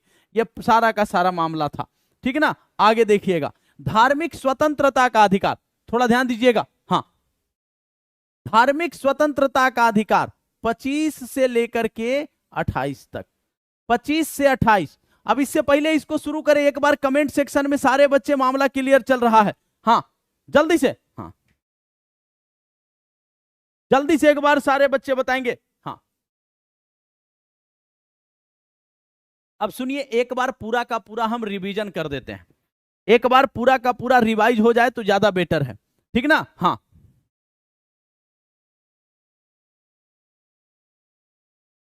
देखिए क्या क्या पढ़े हैं अभी तक, सुन लीजिएगा। हम मौलिक अधिकार पढ़ रहे हैं। मौलिक अधिकार भाग 3 में अनुच्छेद जो आपका है 12 से 35 तक में है, ये USA United state of America से लिया गया है, ठीक है। ये अनुच्छेद 12 से 35 तक में है। 12 में राज्य की परिभाषा है, 13 में आपका क्या है, आच्छादन का सिद्धांत, पृथक्करण का सिद्धांत है। इसमें कहता है कि संविधान के लागू होने के पूर्व या संविधान के लागू होने के पश्चात कोई भी ऐसा कानून अगर संसद बनाती है जिससे मौलिक अधिकारों का उल्लंघन होता है तो उसको न्यायपालिका शून्य बना देगी। 14 से स्टार्ट करते हैं, 14 से लेकर के हम लोग जो है अभी कितना तक पढ़ चुके हैं, तो हम लोग 24 तक पढ़ चुके हैं। 14 कहता है कि विधि के समक्ष समता है, विधि के समान संरक्षण है, अर्थात विधि का शासन है। मतलब कानून की नजर में सभी व्यक्ति समान है, चाहे उनका पद प्रतिष्ठा कुछ भी हो, ठीक ना। जो भी कानून बनेगा उसको सबको उसका बराबर संरक्षण मिलेगा। 15 क्या कहता है, धर्म, मूलवंश, जाति, लिंग, जन्म स्थान के आधार पर विभेद का निषेध कहता। 16 लोक नियोजन में अवसर की समता का बात करता है। जो भी वैकेंसी आएगी, जो भी नियुक्ति होगी, उसमें सभी लोगों को बराबर अवसर दिया जाएगा। अपवाद में अनुसूचित जाति, अनुसूचित जनजाति को रखा गया, इनको एक्स्ट्रा अपॉर्चुनिटी अवसर दिया जा सकता, ठीक है। 17 क्या कहता है, 17 कहता है कि छुआछूत का प्रतिषेध, एबोलिशन ऑफ अनटचेबिलिटी, जाति के आधार पे आप किसी के साथ छुआछूत नहीं कर सकते, यानी कि उसके साथ बैठने से मना करना, जाति सूचक शब्द का प्रयोग करना, उसको कहीं जो है आने जाने से रोकना, ये सब आप नहीं कर सकते हैं, ये दंडनीय अपराध है, ठीक ना। 18 कहता है उपाधियों का निषेध, आप कोई भी उपाधि राय, रायन, राय साहब, ये दीवान साहब नहीं लगा सकते हैं, राज्य आपको उपाधि प्रदान ही नहीं करेगी, ठीक ना। हाँ, और इसी में कहता है कि भारत रत्न, पद्म भूषण, पद्म विभूषण, ये आपको अनुच्छेद 18 के तहत ही दिया जाता है। अब हम आते हैं 19 से लेकर के 22 तक, जिसमें स्वतंत्रता का अधिकार है। 19 क्या कहता है, 19 कहता है कि भैया भारतीय नागरिकों को 6 प्रकार की स्वतंत्रता दी गई है। पहला, विचार अभिव्यक्ति की स्वतंत्रता। दूसरा क्या कहता है, दूसरा कहता है कि सभा या सम्मेलन करने की स्वतंत्रता हथियार रहित। तीसरा कहता है संघ या संगठन बनाने की स्वतंत्रता। चौथा कहता है भारत में कहीं भी आने जाने की स्वतंत्रता, आबाद संचरण की स्वतंत्रता।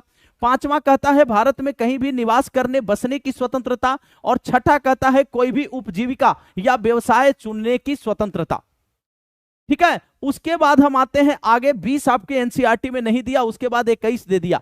20 आपको हम बता देते हैं 20 में क्या लिखा है। 20 में कहता है कि भाई आप जो अपराध किए हैं उस समय के कानून के तहत ही सजा दिया जाएगा, पहला पॉइंट। 20 में दूसरा पॉइंट क्या कहता है कि आप जो अपराध किए हैं तो एक अपराध के लिए एक ही बार सजा दिया जाएगा, और उसमें तीसरा पॉइंट कहता है कि खुद के खिलाफ गवाही देने के लिए आपको बाध्य नहीं किया जाएगा। 21 कहता है जीने का अधिकार, प्राण एवं दैहिक स्वतंत्रता, ठीक ना, right to life and personal liberty का बात करता है। विधि के द्वारा स्थापित प्रक्रिया के अलावा कोई भी आपको आपके जीने के अधिकार से वंचित नहीं करेगा। 22 कहता है कि अवैध गिरफ्तारी एवं निरोध से संरक्षण का बात करता है, ठीक है। 22 कहता है कि अगर आपको अवैध तरीके से गिरफ्तार किया गया तो गिरफ्तारी का कारण बताया जाएगा, आने जाने के समय को छोड़ करके 24 घंटे के भीतर न्यायालय के समक्ष प्रस्तुत किया जाएगा और आपको अपने पसंद के वकील से परामर्श करने का अधिकार होगा। क्लियर यहां तक। उसके बाद 23 क्या कहता है, 23-24 शोषण के विरुद्ध अधिकार है। 23 कहता है कि आप जो है मानवों का दुर्व्यापार, बेगार, बलात् श्रम का निषेध है। यानी अगर कोई मनुष्यों का, खास करके औरतों और बच्चों का अनैतिक वस्तुओं की तरह व्यापार करता है तो यह दंडनीय अपराध है। बेगार मतलब बिना किसी को उचित पारिश्रमिक दिए उससे जबरदस्ती काम करवाना, और बलात् श्रम मतलब बलात्कार, जबरदस्ती होता है, जबरदस्ती किसी के इच्छा के विरुद्ध उससे जबरदस्ती काम करवाना, ये तीनों निषिद्ध बताया गया। 24 कहता है 14 वर्ष से कम उम्र के बच्चों को कारखानों में, हानिकारक फैक्ट्रियों में, ठीक है, या अन्य स्थलों पे नियोजन से क्या है, निषेध का बात, यानी बाल श्रम निषेध का बात करता है। एक बार कमेंट सेक्शन में सारे बच्चे बताएंगे मामला इतना तक क्लियर चल रहा है, फिर हम धार्मिक स्वतंत्रता का अधिकार पढ़ेंगे, जल्दी से बताएंगे। समझ आ गया सबको?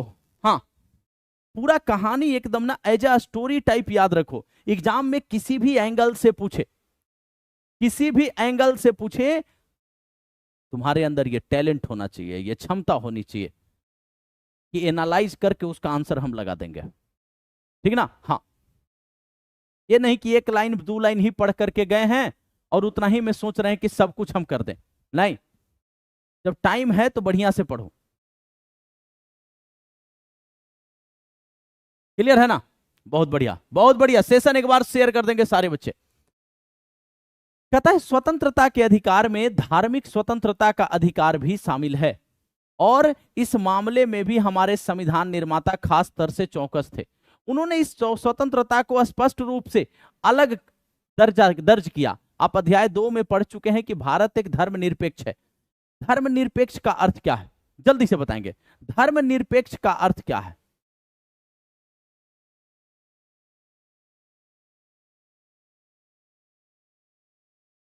धर्मनिरपेक्ष का अर्थ है राज्य का कोई धर्म नहीं, राज्य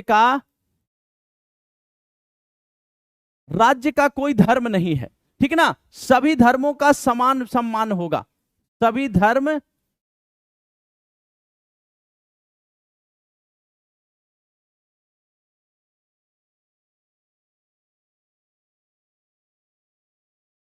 समान सम्मान होगा, ठीक ना। हाँ, किसी भी धर्म को संरक्षण नहीं दिया जाएगा, किसी भी धर्म को संरक्षण नहीं।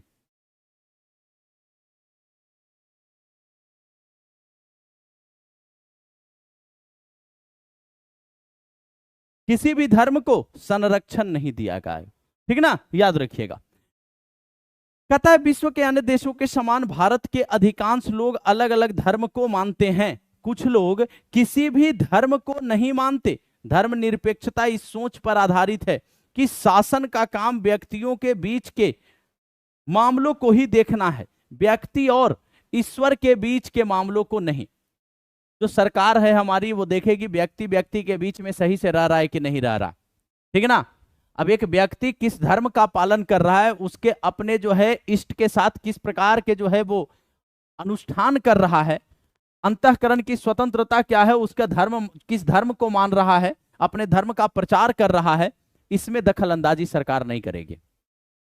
धर्मनिरपेक्ष शासन वह है जहां किसी भी धर्म को आधिकारिक धर्म की मान्यता नहीं होती। भारतीय धर्मनिरपेक्षता में सभी धर्मों के प्रति शासन का संभाव है, यानी एक समान भाव है, सभी का समान दृष्टि से देखा जा रहा है सभी धर्मों को, किसी विशेष धर्म को संरक्षण नहीं।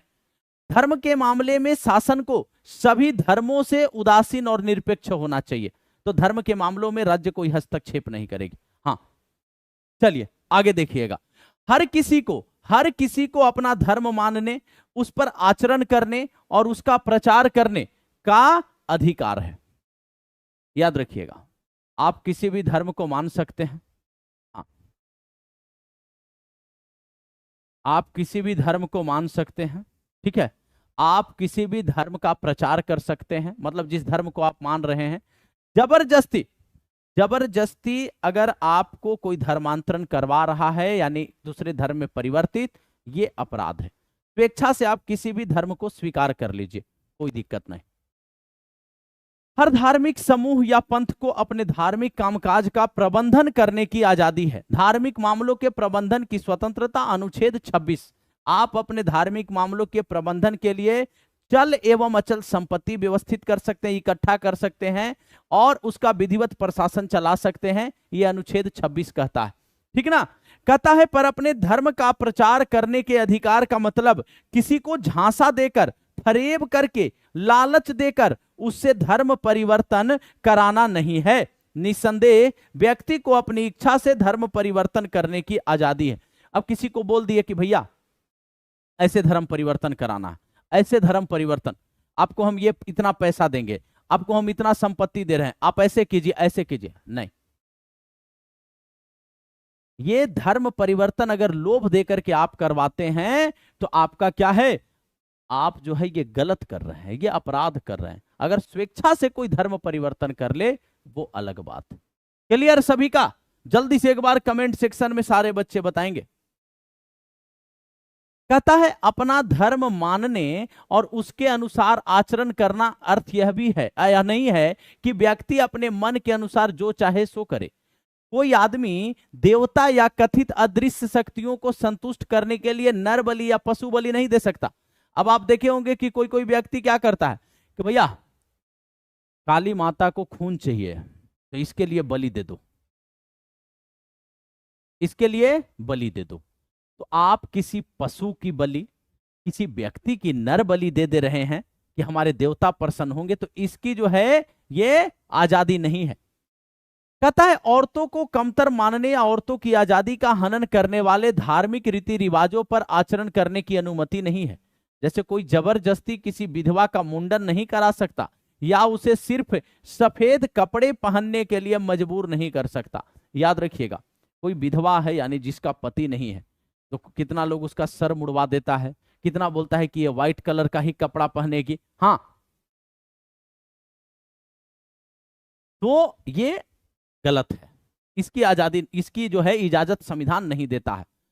धर्मनिरपेक्ष शासन का मतलब किसी एक धर्म का पक्ष लेना या उसे विशेषाधिकार देना भी नहीं है।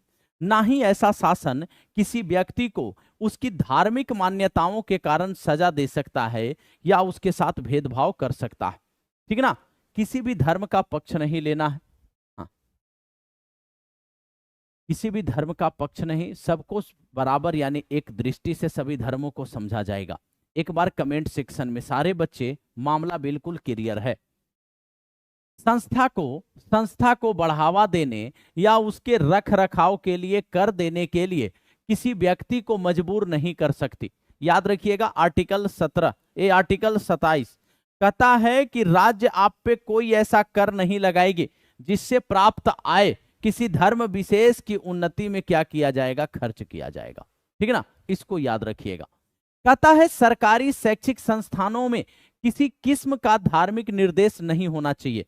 अगर किसी शैक्षिक संस्थान का संचालन कोई निजी संस्था करती है तो वहां के किसी भी व्यक्ति को प्रार्थना में हिस्सा लेने या किसी धार्मिक निर्देश का पालन करने के लिए मजबूर नहीं किया जाएगा। आर्टिकल 28 कहता है अगर राज्य के द्वारा पोषित है यानी राज्य सरकार के द्वारा कोई शैक्षणिक संस्थान स्थापित किया गया है तो वहां पे किसी धर्म विशेष की शिक्षा नहीं दी जाएगी। अब जल्दी से एक बार सारे बच्चे बताएंगे, मामला क्लियर है, जल्दी से।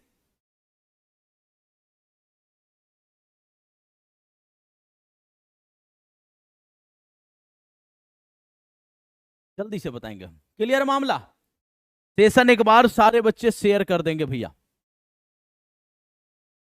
सांस्कृतिक और शैक्षणिक अधिकार, अनुच्छेद 29 और 30। अनुच्छेद 29 और 30 एक बार इसको देख ले भैया, ठीक है ना। हाँ, आप हैरान हो सकते हैं कि हमारे संविधान निर्माता अल्पसंख्यकों के अधिकारों की लिखित गारंटी को लेकर इतने सचेत क्यों थे। बहुसंख्यकों के लिए ऐसी कोई गारंटी क्यों नहीं है। इसका सीधा सा कारण है कि लोकतंत्र की कार्यपद्धति अपने आप बहुसंख्यकों को ज्यादा ताकत दे देती है।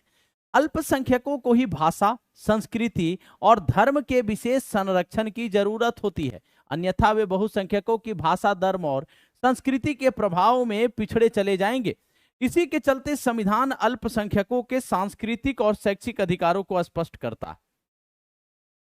थोड़ा समझिए, यह कह रहा है कि अनुच्छेद 29 क्या कहता है कि जिसका भी भाषा है, लिपि है या संस्कृति है, उसको संरक्षण का अधिकार, उसको संरक्षण का अधिकार, उसको संरक्षण का अधिकार है। जिसका भी भाषा है, लिपि है, संस्कृति है, उसको संरक्षण का अधिकार है। 30 कहता है कि भाषाई एवं धार्मिक अल्पसंख्यकों को अपने पसंद के अनुसार शैक्षणिक संस्थान स्थापित करने का क्या है, स्वतंत्रता है। इस बात को याद रखिएगा। कहता है नागरिकों में विशिष्ट भाषा या संस्कृति वाले किसी भी समूह को अपनी भाषा और संस्कृति को बचाने का अधिकार है। किसी भी सरकारी या असरकारी अनुदान पाने वाले शैक्षिक संस्थान में किसी नागरिक को धर्म या भाषा के आधार पर दाखिला लेने से नहीं रोका जा सकता, दाखिला लेने से, ठीक ना। हाँ, सभी अल्पसंख्यकों को अपनी अपनी पसंद के शैक्षणिक संस्थान स्थापित करने और चलाने का अधिकार है। भाषाई और धार्मिक अल्पसंख्यक का बात हमारा संविधान करता है, भाषाई और धार्मिक, ठीक है ना, याद रखिएगा। और ये अनुच्छेद 30 का बात।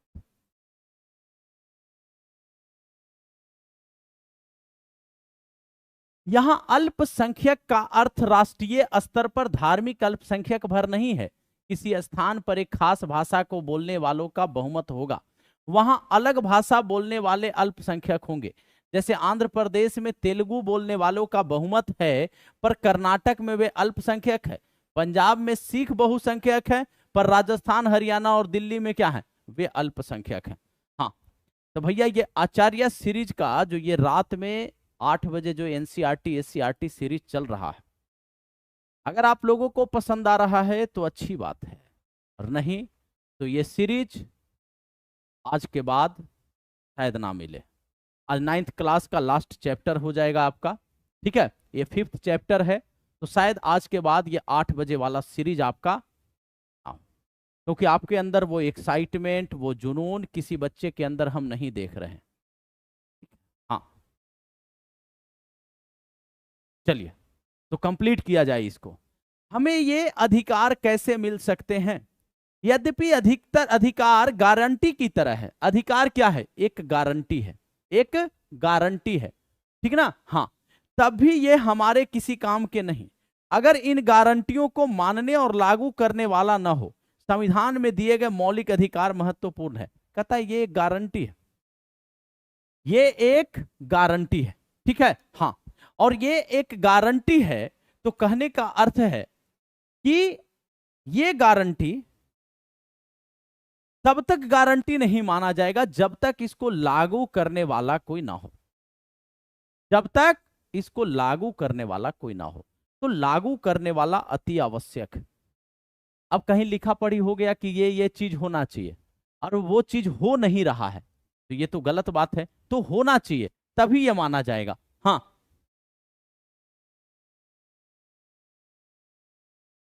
इसीलिए इन्हें लागू किया जा सकता है।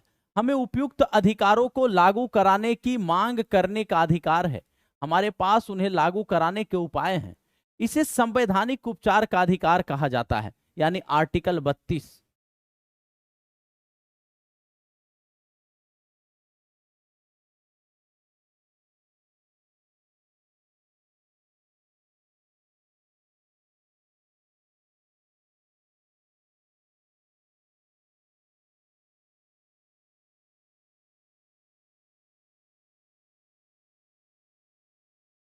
पांच प्रकार का रीट जारी किया जाता है, 5 प्रकार का रीट जारी किया जाता है। हाँ, जल्दी से बताएंगे एक बार, मामला क्लियर ना। हाँ,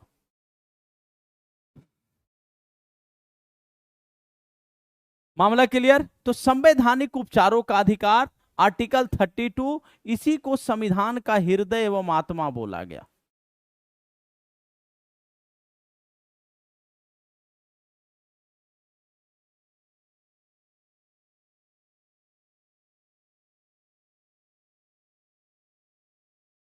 संविधान का हृदय एवं आत्मा बोला गया।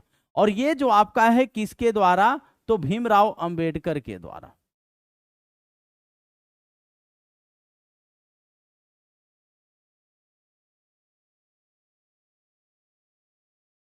भीमराव अंबेडकर के द्वारा, क्योंकि इसमें अगर मौलिक अधिकार का हनन होता है तो आप डायरेक्ट क्या कर सकते हैं, आप सुप्रीम कोर्ट जा सकते हैं। और सुप्रीम कोर्ट 5 प्रकार का रीट जारी करती है।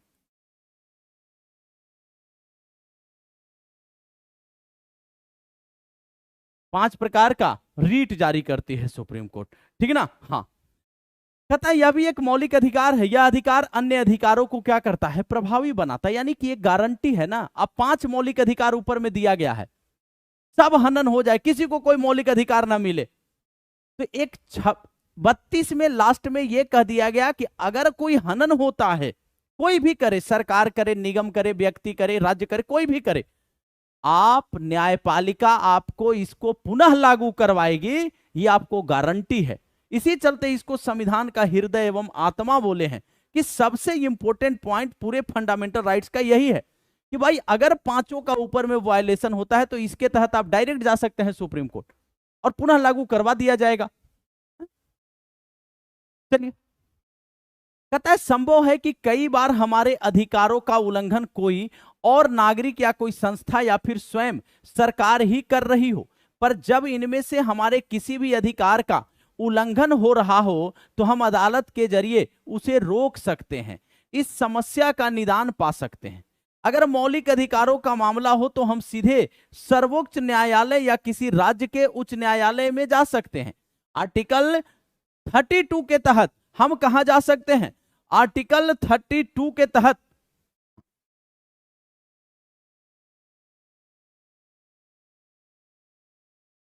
आर्टिकल 32 के तहत सुप्रीम कोर्ट और आर्टिकल 226 के तहत आप कहां जा सकते हैं, आप हाई कोर्ट जा सकते हैं, आप हाई कोर्ट जा सकते हैं, यह बात कह रहा है, ठीक है ना। हाँ, कहता इसी कारण डॉक्टर अंबेडकर ने संवैधानिक उपचार के अधिकार को हमारे संविधान की आत्मा और हृदय कहा था। हार्ट एंड सोल कई एग्जाम में पूछा गया है, कई एग्जाम में पूछा गया कि संविधान का हृदय एवं आत्मा किसे कहा गया, किसके द्वारा कहा गया, ये सब कहता है। मौलिक अधिकार विधायिका, कार्यपालिका और सरकार द्वारा गठित किसी भी अन्य प्राधिकारी की गतिविधियों तथा फैसलों से ऊपर है। सबसे ऊपर अभी फंडामेंटल राइट्स चल रहा है, सबसे ऊपर अभी आपका मौलिक अधिकार चल रहा है, ठीक ना। जब से संविधान लागू हुआ है कि कोई सरकार भी इसका हनन नहीं कर सकती, कोई भी इसका हनन, विधायिका, कार्यपालिका कोई भी नहीं हनन कर सकती, क्योंकि न्यायपालिका इसका संरक्षक है, याद रखिएगा। तो मौलिक अधिकारों का संरक्षक कौन है, कस्टडियन ऑफ फंडामेंटल राइट्स, तो सर्वोच्च न्यायालय और उच्च न्यायालय, न्यायपालिका याद रखिएगा, ठीक ना। हाँ, मौलिक अधिकारों का उल्लंघन करने वाला कोई कानून नहीं बन सकता, कोई फैसला नहीं लिया जा सकता। विधायिका या कार्यपालिका के किसी भी फैसले या काम से मौलिक अधिकारों का हनन हो या उनमें कमी हो तो वह फैसला या काम ही अवैध हो जाएगा। हम केंद्र और राज्य सरकारों द्वारा बनाए गए ऐसे कानूनों को, उनकी नीतियों और फैसलों को या राष्ट्रीयकृत बैंक या बिजली बोर्ड जैसी उनके द्वारा गठित संस्थाओं की नीतियों और फैसलों को चुनौती दे सकते हैं। तो कोई भी हो, कोई भी हो, समझ गए। हाँ, कोई भी हो, ये मौलिक अधिकारों का हनन नहीं कर सकते और मौलिक अधिकारों के खिलाफ जाकर के कोई कानून या कोई भी नीति ऐसी नहीं बना सकते, क्योंकि अगर व्यक्ति, नागरिक जो है, जो भी व्यक्ति है, कुछ नागरिकों को प्राप्त है 15, 16, 19, 29, 30, अन्य विदेशियों को भी प्राप्त है या नागरिकों को, तो अगर उनके नागरिक जो है हनन हो जाता है और ये डायरेक्ट न्यायालय जाएंगे तो न्यायालय क्या करेगी, सरकार के खिलाफ भी व्यक्ति के मौलिक अधिकार को लागू करना पड़े तो करेगी, क्योंकि न्यायालय बाध्यकारी है व्यक्ति के मौलिक अधिकार को लागू करने के लिए, याद रखिएगा। यहां पर कहता है वे भी व्यक्तियों या निजी संस्थाओं के खिलाफ मौलिक अधिकार के मामले में दखल दे सकती हैं। सर्वोच्च न्यायालय या उच्च न्यायालय को मौलिक अधिकार लागू कराने के मामले में निर्देश देने, आदेश या रीट जारी करने का अधिकार है। रीट 5 प्रकार का है। रीट 5 प्रकार का जो आर्टिकल 32 के तहत सुप्रीम कोर्ट जारी करती है, आर्टिकल 226 के तहत क्या होता है, हाँ, हाईकोर्ट जारी करती है। हाईकोर्ट अन्य अधिकारों के हनन होने पे भी क्या करती है, रीट जारी करती है। रीट वो सुनवाई कर लेती है। तो बंदी प्रत्यक्षीकरण, परमादेश, प्रतिषेध, उत्प्रेषण, अधिकार परीक्षा, ये 5 प्रकार का रीट है। आज सुबह 11 बजे की क्लास में जो है 11 बजे या 4 बजे की क्लास में ये बताए हैं हम, ठीक है ना। हाँ, तो इसको याद रखिएगा। कहता है अदालतें गड़बड़ी का शिकार होने वालों को हर्जाना दिलवा सकती है और गड़बड़ी करने वालों को दंडित कर सकती है। अध्याय 4 में हमने देखा है कि हमारे देश की न्यायपालिका सरकार और संसद से स्वतंत्र है। हमने यह भी देखा कि न्यायपालिका बहुत शक्तिशाली है और नागरिकों के अधिकारों के लिए जो कुछ जरूरी हो करने में सक्षम है। जो हमारे यहाँ सुप्रीम कोर्ट है, चाहे हम बात करें हाई कोर्ट है, चाहे हम बात करें सबऑर्डिनेट कोर्ट है, आपको ये सभी क्या है, ये सभी स्वतंत्र एवं निष्पक्ष है। इनके गठन के लिए आर्टिकल दिया गया है। आर्टिकल है, ये किसी के दबाव में आकर के, विधायिका कार्यपालिका के दबाव में आकर के काम नहीं करती। इनके सुप्रीम कोर्ट, हाई कोर्ट, इन सबके जजों को हटाने के लिए एक लंबी प्रक्रिया है। राष्ट्रपति को महाभियोग जैसी प्रक्रिया जो होती है, वैसा प्रक्रिया है इनको हटाने के लिए इनके पद से। तो ये बिना डरे काम करते हैं, स्वतंत्र होकर के, समझ गए, क्योंकि इनको पद जाने का डर नहीं है ना, तो ये दबाव में आकर के काम क्यों करेंगे। तो निर्णय देते हैं स्वतंत्र होकर के, स्वतंत्र न्यायपालिका है हमारे यहां।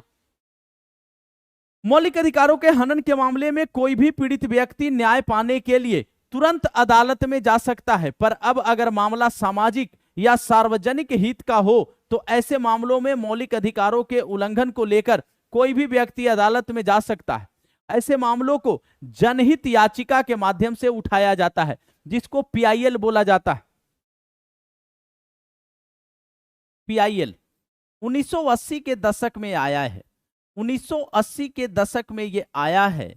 ये जो है आपका यूएसए से ऐसा मामला जो है एडॉप्ट किया गया, यूएसए से, ठीक है ना। हाँ, हाँ, आगे देखिएगा। कहता है पीआईएल जो है आपका ये पब्लिक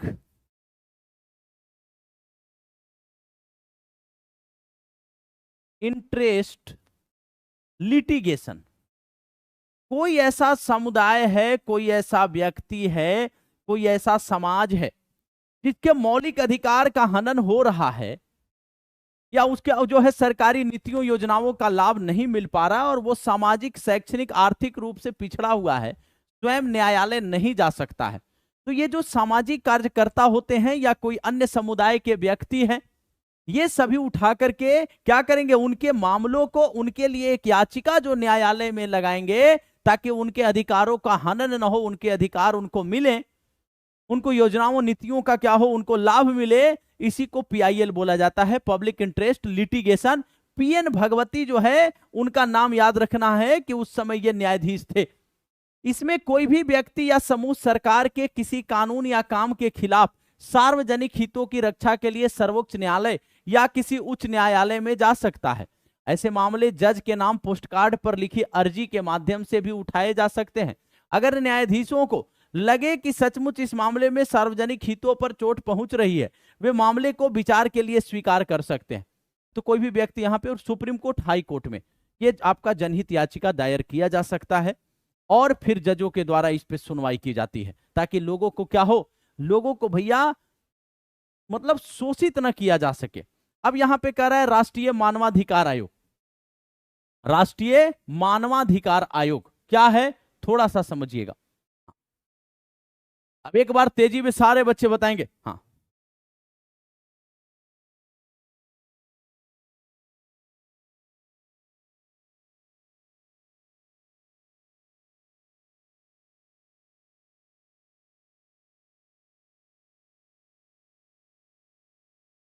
जल्दी से।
चलिए, राष्ट्रीय मानवाधिकार आयोग, क्या आपने ऊपर बने न्यूज कोलाज पर ध्यान दिया? इसमें राष्ट्रीय मानव अधिकार आयोग का जिक्र आया है। यह संदर्भ मानवाधिकार के प्रति बढ़ती जागरूकता और मानव गरिमा के संघर्ष के बारे में है। विभिन्न क्षेत्रों में मानवाधिकार उल्लंघनों के गुजरात दंगे जैसे कई मामले हैं, इनके बारे में देश भर से लोगों का ध्यान आकृष्ट किया जा रहा है। गुजरात दंगा का कल बात हुआ था। हाँ, गुजरात दंगा का बात हुआ था। गुजरात दंगा, 1984 का सिख दंगा, ये सब कल पढ़े थे ना। तो यहाँ पे जब मानव अधिकारों का हनन होगा तो राष्ट्रीय मानवाधिकार आयोग एक्शन लेगी, ठीक है ना। हाँ, इन मामलों में गंभीरता से नहीं लेना, उनके दोषियों को नहीं पकड़ पाने के लिए मानवाधिकार संगठन तथा संचार माध्यम अक्सर सरकारी एजेंसियों की आलोचना करते हैं। ऐसे में पीड़ितों की तरफ से किसी को दखल देने की आवश्यकता थी और राष्ट्रीय मानवाधिकार आयोग ने इस मामले में पहल की। यह 1993 में कानून के द्वारा बनाया गया एक स्वतंत्र आयोग है। तो राष्ट्रीय मानवाधिकार आयोग का गठन जो है वो कब किया गया? 1993 में संसद के अधिनियम के द्वारा। तो ये कुछ संवैधानिक निकाय जो है आपका, ये स्वतंत्र एक आयोग है। न्यायपालिका की तरह आयोग भी क्या है? सरकार से स्वतंत्र है। आयोग की नियुक्ति राष्ट्रपति करते हैं और इसमें आमतौर पर सेवानिवृत्त जज, अधिकारी या प्रमुख नागरिकों को ही नियुक्त किया जाता है, किंतु इस पर अदालती मामलों में फैसला देने का दायित्व या बोझ नहीं होता। सो यह पीड़ितों को उनके मानवाधिकार दिलाने में मदद करने पर ही सारा ध्यान दे सकता है। इनमें संविधान प्रदत्त अधिकार भी शामिल हैं। राष्ट्रीय मानव अधिकार आयोग के लिए अधिकारों की परिभाषा में संयुक्त राष्ट्र द्वारा कराई गई वे संधि अंतरराष्ट्रीय घोषणाएं भी शामिल है जिन पर भारत ने दस्तखत किए। तो राष्ट्रीय मानवाधिकार आयोग, अगर मानव के अधिकारों का हनन होता है तो यहां पे राष्ट्रीय मानवाधिकार आयोग एक्शन लेता है। 1993 में इसका गठन हुआ। एक संवैधानिक नहीं है, एक वैधानिक निकाय है, ठीक है ना। अधिनियम के तहत इसका गठन किया गया है, ठीक है ना, इसको याद रखिएगा। चलिए आगे बढ़ेंगे। अब हम कहता है राष्ट्रीय मानवाधिकार आयोग खुद किसी को सजा नहीं दे सकता, यह जिम्मेदारी अदालत की है। आयोग का काम मानवाधिकार के उल्लंघन के किसी मामले में स्वतंत्र और विश्वसनीय जांच करना है, या उन मामलों की भी जांच करता है जहां ऐसे उल्लंघन में या इन्हें रोकने में सरकारी अधिकारियों पर उपेक्षा बरतने का आरोप, या देश में मानवाधिकार को बढ़ाने और उनके प्रति चेतना जगाने का काम भी करता है। आयोग अपनी जांच की रिपोर्ट और अपने सुझाव सरकार को देता है या पीड़ितों की ओर से अदालत में दखल देता है। अपनी जांच करने के सिलसिले में इसके व्यापक अधिकार हैं। किसी भी अदालत की तरह यह चश्मदीद गवाहों को समन भेजकर बुला सकता है। समन मतलब बुलावा, समन मतलब उनको बुलावा कि आप आइए, आपसे कुछ पूछताछ करना है। हाँ, आगे देखिएगा। किसी सरकारी अधिकारी से पूछताछ कर सकता है, किसी सरकारी दस्तावेज की मांग कर सकता है, किसी जेल में जाकर जांच कर सकता है, या घटनास्थल पर अपनी जांच टीम, जेल में जो कैदी हैं उनके साथ अमानवीय कृत्य तो नहीं हो रहा है, जेल अधिकारियों के द्वारा उनके साथ कुछ प्रताड़ना, कुछ यातनाएं तो नहीं दी जा रही है उनको। तो ये आपका क्या होता है? हाँ, ये जो आपका है, ये मामला यहां से आता है आपका कि ये जो आपका है कि ये जांच कर सकते हैं जेलों में भी जाकर के।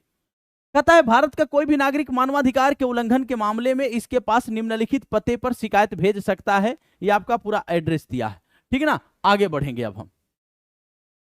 अधिकारों का बढ़ता दायरा। अधिकारों का बढ़ता दायरा क्या है? हमने इस अध्याय की शुरुआत अधिकारों के महत्व पर चर्चा से की थी, पर अध्याय के ज्यादातर हिस्से में हमारा ध्यान संविधान द्वारा दिए गए मौलिक अधिकारों पर ही रहा।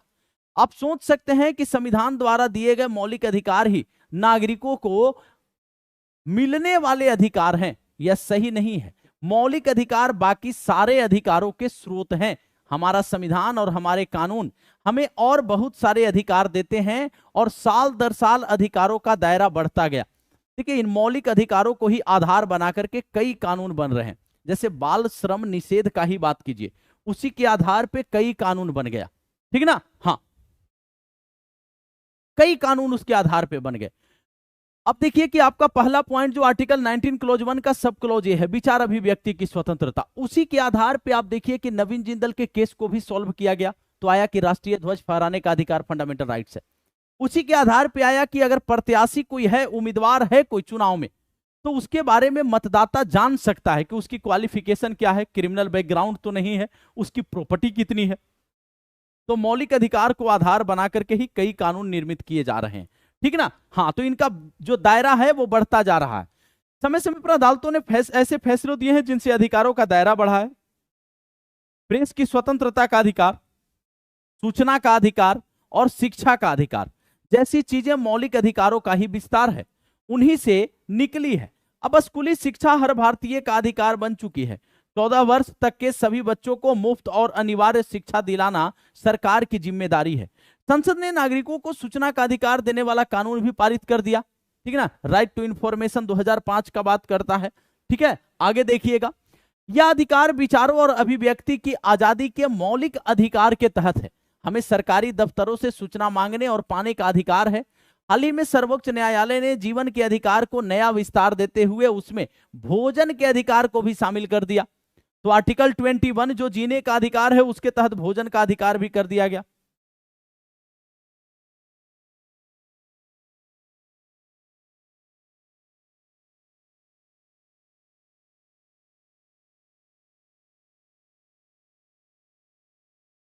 साथ ही अधिकारों का दायरा संविधान द्वारा दिए गए मौलिक अधिकारों तक ही सीमित नहीं है। संविधान अनेक दूसरे अधिकार भी देता है जो मौलिक अधिकार नहीं, ठीक ना।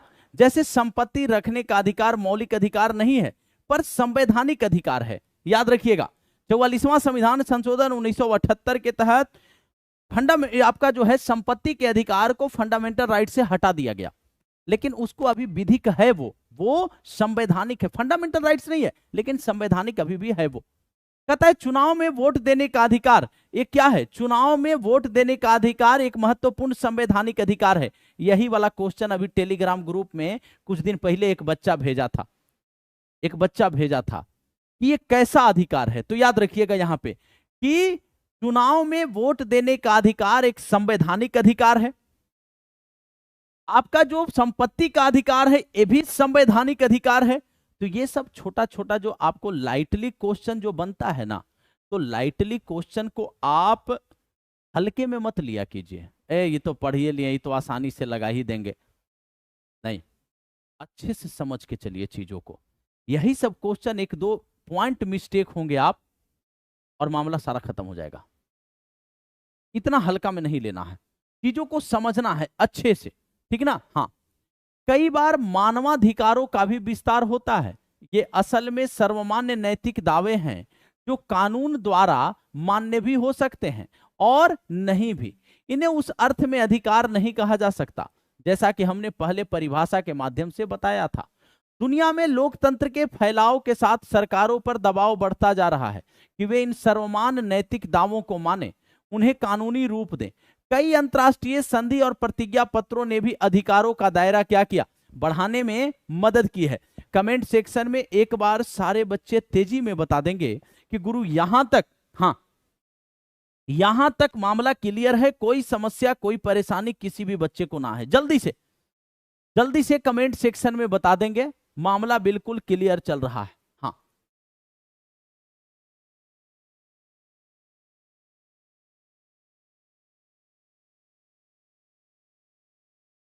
जल्दी से बता देंगे। हाँ,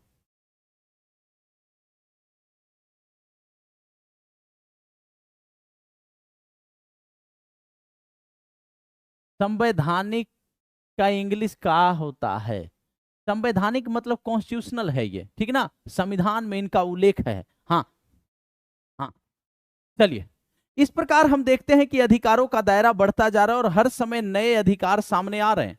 ये लोगों के संघर्षों से हासिल हुए हैं। समाज के विकास या नए संविधान के निर्माण के साथ नए अधिकार सामने आते हैं।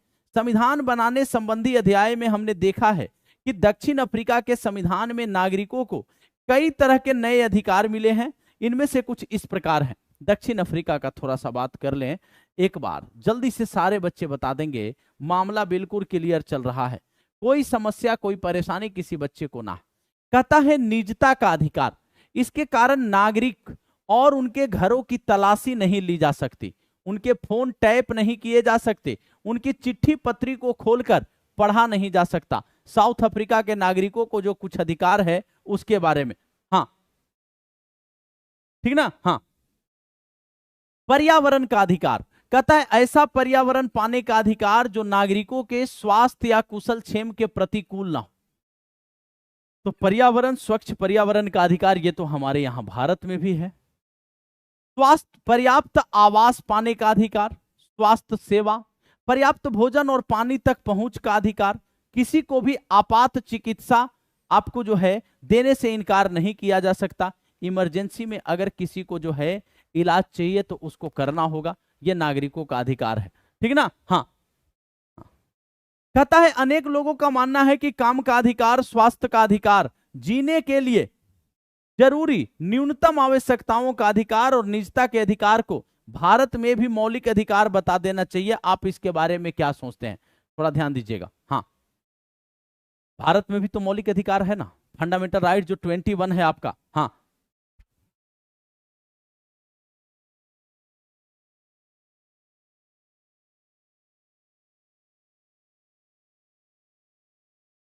जो फंडामेंटल राइट्स है, हाँ, जो फंडामेंटल राइट्स है वो 21 के तहत ही राइट टू प्राइवेसी का भी बात करता है। आपस में बातचीत नहीं करना होता है, ठीक ना। हाँ, शांति से पढ़ना होता है भैया। एक ही लाइन हम बोले हैं कि घर वाले अगर उम्मीद लगाए हैं तो आप उन उम्मीदों पे खरे उतरिए, मेहनत कीजिए, इतना कीजिए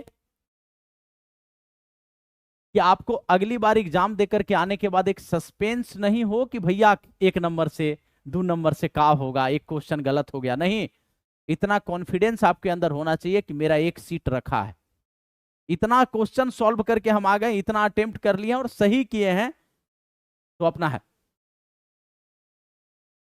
समझ गया बात को। हाँ, कहता है आर्थिक, सामाजिक और सांस्कृतिक अधिकारों पर अंतर्राष्ट्रीय प्रतिज्ञा पत्र। इस अंतर्राष्ट्रीय प्रतिज्ञा पत्र में ऐसे अधिकारों को मान्यता दी गई है जो भारतीय संविधान के मौलिक अधिकारों से सीधे नहीं जुड़े।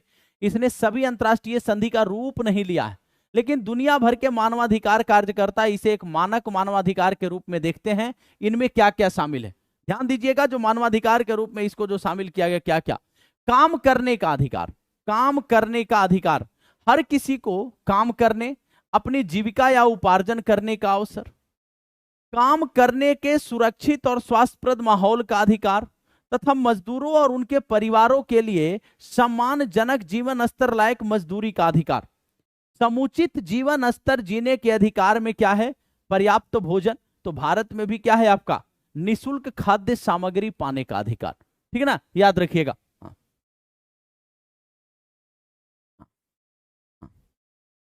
चलिए, कहता है कपड़ा और मकान का अधिकार शामिल है, सामाजिक सुरक्षा और बीमा का अधिकार, स्वास्थ्य का अधिकार है, बीमारी के समय इलाज, प्रजनन काल में महिलाओं का खास ख्याल और बीमारियों से रोकथाम, शिक्षा का अधिकार, मुफ्त एवं अनिवार्य प्राथमिक शिक्षा, उच्चतर शिक्षा एवं समान पहुंच, 6 से 14 वर्ष के बच्चों को अनिवार्य एवं निःशुल्क शिक्षा का बात कहता है।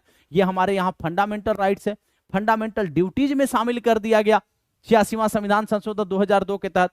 फंडामेंटल राइट्स में ये आपका है आर्टिकल 21 ये के तहत मोहिनी जैन बनाम कर्नाटक राज्य 1992 का केस था। याद रखिए, हर एक चीज पॉइंट आपका क्लियर होना चाहिए। अब देखिए, अब कुछ महत्वपूर्ण शब्द। प्रतिज्ञा पत्र क्या होता है? कहता है नियमों और सिद्धांतों को कायम रखने का व्यक्ति, समूह या देशों का वायदा।